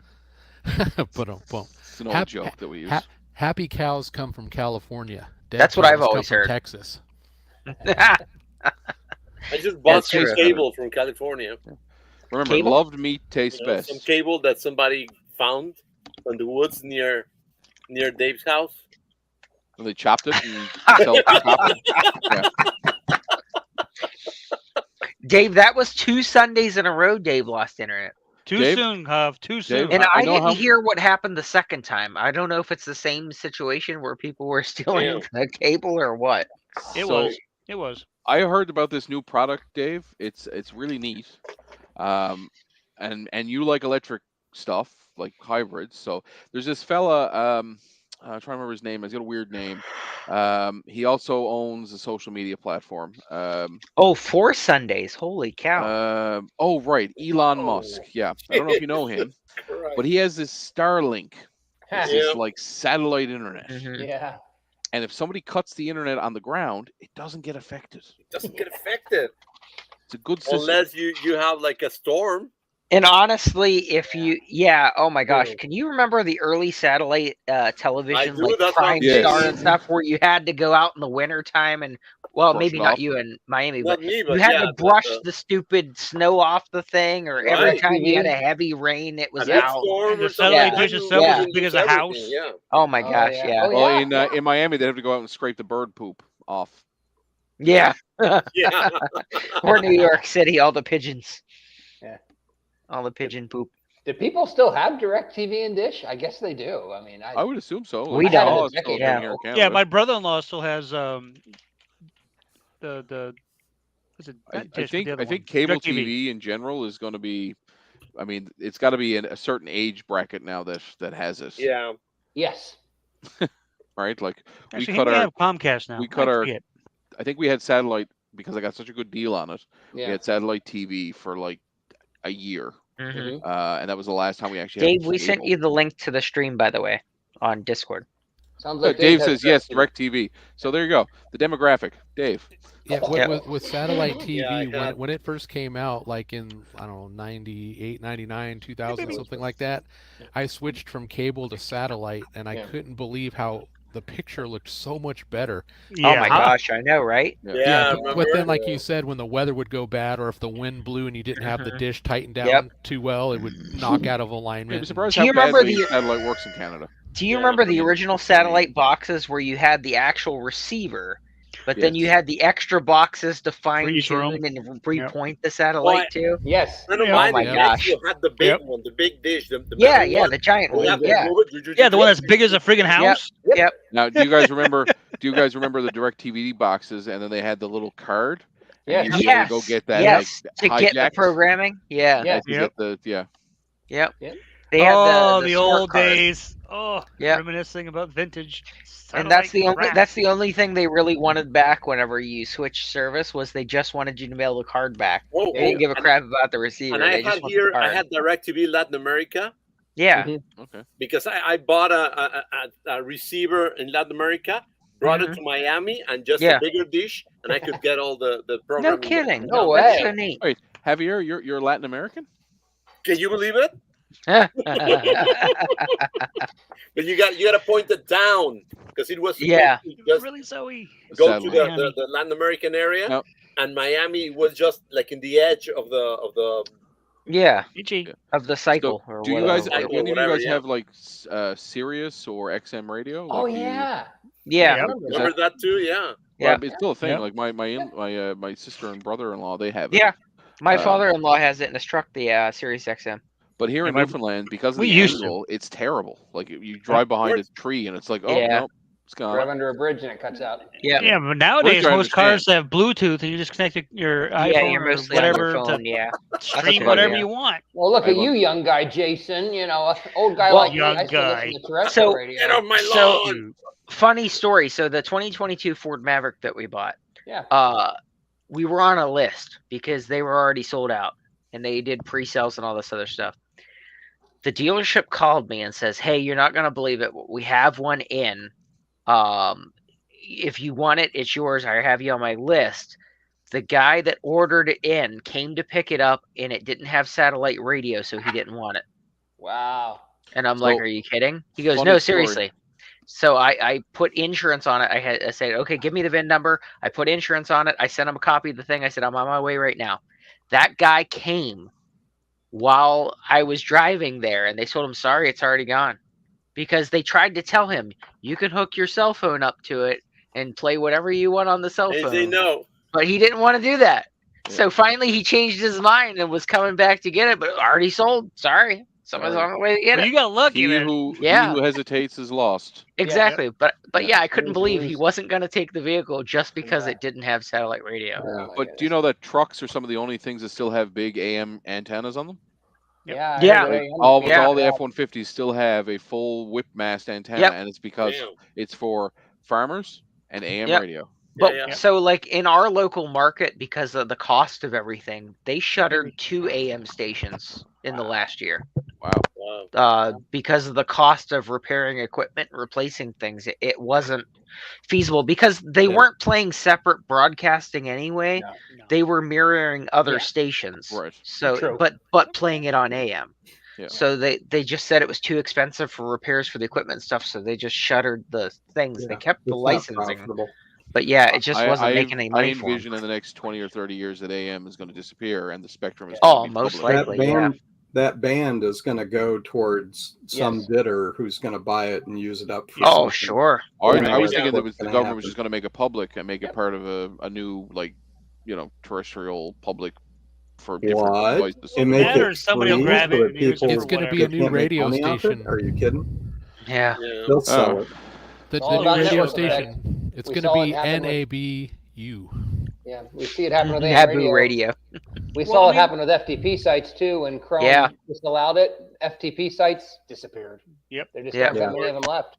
I mean, honestly, I could see in a few, maybe a decade or something from now, whatever, that radio in general will become just a streaming service. Oh, sure. A lot of places. Yeah, a lot of people don't even really listen technically to radio. it is kind of streaming because it's over the issue there is, so in Canada, for example, I'm not sure how it works in the US, but in Canada, we have an obligation, our CRTC, our Canadian Television and Radio Broadcasting Association, they demand a minimum of 20% Canadian content be played on every radio and every television. Really? That may change. That's why there's TV produced in Canada. Yeah, and if you don't, you get fined. So they actually just passed a law, like literally 2 weeks ago, that Netflix and all the streaming services also have to follow this rule now. Oh wow! And that's money. And the big thing which Linus has been fighting against is Canadian content on YouTube. They're trying to make it so that Canadian content on YouTube has to be played, which he's really worried about because that'll get him flagged as Canadian content, which means the US market, YouTube might not play it or might play less of it because they're being forced to play it in Canada. Yeah. Well, I don't think we're compliant on this stream because we only have you, and the rest of us are Americans. So I'm from Michigan. Yeah.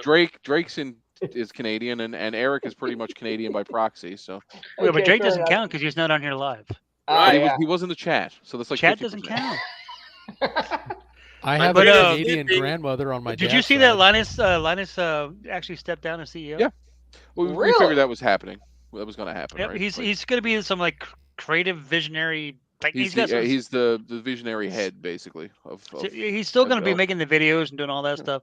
He's got some guy, his old boss from NCIX, Nix or whatever it is, whatever it was called. His old boss is going to be running BNC, and so he's stepping down. It was too much for him, when we go into businesses and do evaluations and stuff, we always talk about you do things that give you energy back. So if you're the CEO, if you're not getting energy back from dealing with all the business minutia and bullshit, you shouldn't be CEO. Right? Like if you're in an organization, you should be doing things that give you energy back. Yeah, but things plus he's younger with a younger family and all that other stuff, so he wants to be able to do things, And him and his wife are still going to be the owners.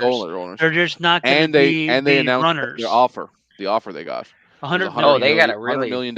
Yeah. It was $60 million cash, $40 million but stock. Which the smart thing he did there was said no. Yeah. Honestly, I mean, yes, it's a lot of money, but you don't know what direction the new owners would take that company, and he wouldn't have much of a say per se because he's stepping down as CEO, and he wouldn't be owner. Take the money and run. I would. He doesn't want to. He loves the company. Yeah. He still wants to have. I'm with he you. Doesn't Eric. have. He still wants to have a say. I'm too close to retirement age. But see, that's the thing. He's not. He's not, right? Like he's my age. So I think he'll live. He's in his late 30s, maybe. He's 36. Yeah, I was gonna say he's about 36. Yeah, he's my age. Me, I'm approaching my 50s. too. My 50s. Yeah, but take the money and do something else that you love. It is. I'll be 36 next month. I don't. As he someone didn't want who's to owned because a he loved the business company too and much. sold a business, you kind of. It sucks when you sell your baby. It really does. All it takes is one change, which we've seen it happen a lot in the way that YouTube funds things or sponsorships or whatever. Well, and he's but that's the thing. Sorry, but that's the thing. He's making he's shown that he's making more money outside of Yeah. anything YouTube gives him. Fair. Right? Sure. Yeah, like Sponsors his sponsorships and float plane are astronomically more valuable you're than right. Well, that's fair. Fair point. Right? But so even that, literally, though, he said I mean, he could drop off YouTube tomorrow and he wouldn't skip a beat. Well, I mean, with the amount of if he even walked away from the company altogether and gave it to somebody else, he's got enough money, for an average person to live off of. Well, that's like the same thing with my old boss. So my old boss started his pest control company back in 1980. Mm-hmm. He sold it to Terminex in 2019. He made millions of dollars. Like $7.5 million selling this pest control company. They kept him on as the branch manager or whatever. Right. They fired his ass within 6 months. Yep. Oh yeah. You're gonna be because they didn't want him. Nope. They told him as part of the sale thing, yeah, we're going to keep you on. We're going to be changing to do this, and that, and we're going to have you doing some regional things. They got rid of his ass as soon as possible. If it's and he probably didn't give a rat's patootie. Then the company went straight downhill. They don't have anybody there that works there. It doesn't. Yeah, but guess what? It doesn't matter what they he say. had $7.5 million. Yeah, exactly. Yeah, and exactly. I don't know about you possibly guys. a wrongful dismissal case. Yeah. And but I don't know they got rid of him as fast as they could. I could live off that the rest of my life. That's a life. lot of money. Well, $7.5 million. That's there's Dave. Hey, Dave. Dave, in a white t-shirt in a dark room. Dave, are you in a prison cell? Going Grease style over here. That's right. Slick back hair, white t-shirt. Yeah, the long day. So, Dave, your internet was messed up 4 Sundays in a row. So why just Sunday? I don't know. That is so bizarre. What are the odds? I think Dave set it up that way so he could have some time off. That's when the thieves are out. Place too. Same place? That's bizarre. That is no to whatever. What are the odds? Content. Yeah.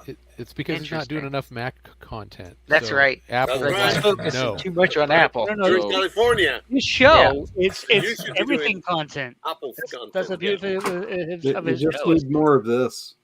Yeah. Oh, Eric said it. Eric's out. Where's the button? So this past Sunday was Mother's Day. So I wasn't here Sunday. Yeah, I but wasn't. Yeah, either, Mother's Day. so your internet was messed up again this past Sunday.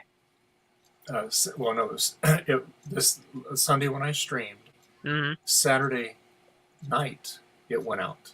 No kidding. Oh my goodness. So now it got hacked again. But Sunday now when your internet goes out, your cell phone also doesn't work either, right? Correct. During that outage? They are cutting into the 5G network. And everything is connected to that. Yeah. Holy cow. Dave, what a mess. They have this new invention. It's called cable internet. I don't know if you've heard of it. I know he says he can't get it. I know you hate Comcast, but they just cut it too. Yeah. Yeah, that's crazy. Well, I can't believe for one somebody cut the wire. That first you know one. what? That's crazy. I know it's the Greys, man. It's the people that live in caverns under the hollow earth. Not saying it's aliens, but it's aliens. Aliens. Yeah. Aliens. What are the creatures that live under the ground? The Sleep cannibalistic underground Fraggles. Fraggles. Cannibalistic humanoid underground dwellers. Dozers. It's the dozers. What is it? The Meloy or something like that? The troglodytes? Morlocks. Morlocks. There you go. Morlocks. Yeah. I like my answer better. Yeah, I told Dave, who here remembers Fraggle Rock? If they're cutting the fiber line, try burying some 240-volt cables around. Yeah. Eventually, you'll get them. See, the whole thing with internet and cell phones going down, all their networks and stuff. That's why I'm a licensed ham operator, because when everything else goes down, I can still communicate with people. Yeah. Wait. Sean, have you done any data through ham? I have. Yeah. How do you find? Like, I know it's super slow, but like, is it somewhat reliable? Do you enjoy it? Is it It's reliable, but it's a flashback to 300 baud modem kind of speed. Right. Yeah, it's pretty slow. So it's good for getting data out. I remember a couple of years ago there was an Indiegogo or a Kickstarter for this thing called the satellite lamp. And the idea was that it was this repository on a satellite that every day would transmit down to these little lanterns that you kept for emergency purposes, and they had SD cards in them, and they would store like a local version of the internet for your device to connect to. So it'd pull down like news, it'd pull down like an RSS feed from CNN and from all the different sites. So in the event there was a global emergency, it had everything from like survival skills stored in a Wikipedia type setup. But yeah, it reminded me of the whole like transmitting data through ham, but it was these. I see if I can find it. It was really cool. Well, talking about putting the internet on an SD card to back up to work, when you were asking about my work and getting into computers, my one of my favorite jobs that I had was working at Earthlink when Earthlink started. Oh yeah. Yeah, in June of 1994, and back then I had a book, and I still have the book. It lists every website on the internet, and it's dated 1996. Oh my gosh, that's hilarious. You couldn't do that now. There's no way. No, oh my gosh, no. Oh, you could, but you need it. It'd be an encyclopedia-like collection, It'd be like a book as thick as a house. Yep. I mean, there's got to be billions and billions of different sites now. Lots. Billions. Yeah, absolutely. Got to be billions. Because people's personal websites still count. Yep. Lots of pornography too. Yeah, brown chicken, brown cow. I have the complete GeoCities on an external. Didn't know where you were going with that for a second. Oh, GeoCities! Oh my goodness! Yeah, what was the other one? Is that Neo something? GeoCities, Angel Cities, Angel Fire. Angel Fire. There's a lot. Tripod. So I have a question about GeoCities. Have you ever looked to see what the proportion of blink tags to other tags are? That's funny. Yeah, 20%. What is that link you just put in there? Othernet. That is the lantern thing I was talking about. Othernet. Othernet. Yeah. Funny. Interesting. There's actually a lot of abandoned satellites and things like that people link to that are in space for different projects. There's a lot of debris up there. That's for darn sure. Actually, it's pronounced debris. There's lots of debris. But okay, I'm not French. I will... Canadian over here, huh? Fancy. I'm not Eric, I'll write a script to check the GeoCities for you. Is he even around again? I gotta sign off. Oh, Eric, thanks for coming. Yeah, yes, thanks, Eric. Eric, telling your story. You taking off, bud? Have a good one. Good night, my friend. Hopefully, I'll see you on Sunday, Eric. All right. Yep. Unfortunately, Dave, I'll be nerding on Sunday. I'm going to be busy, so I'm not going to be able. Maybe I'll be able to join in the middle or something, but okay, that's fine. I'll drop in if I can. Sounds good. I'll try to drop in towards the end as well. I'll be doing the Magic the Gatherings. Ooh.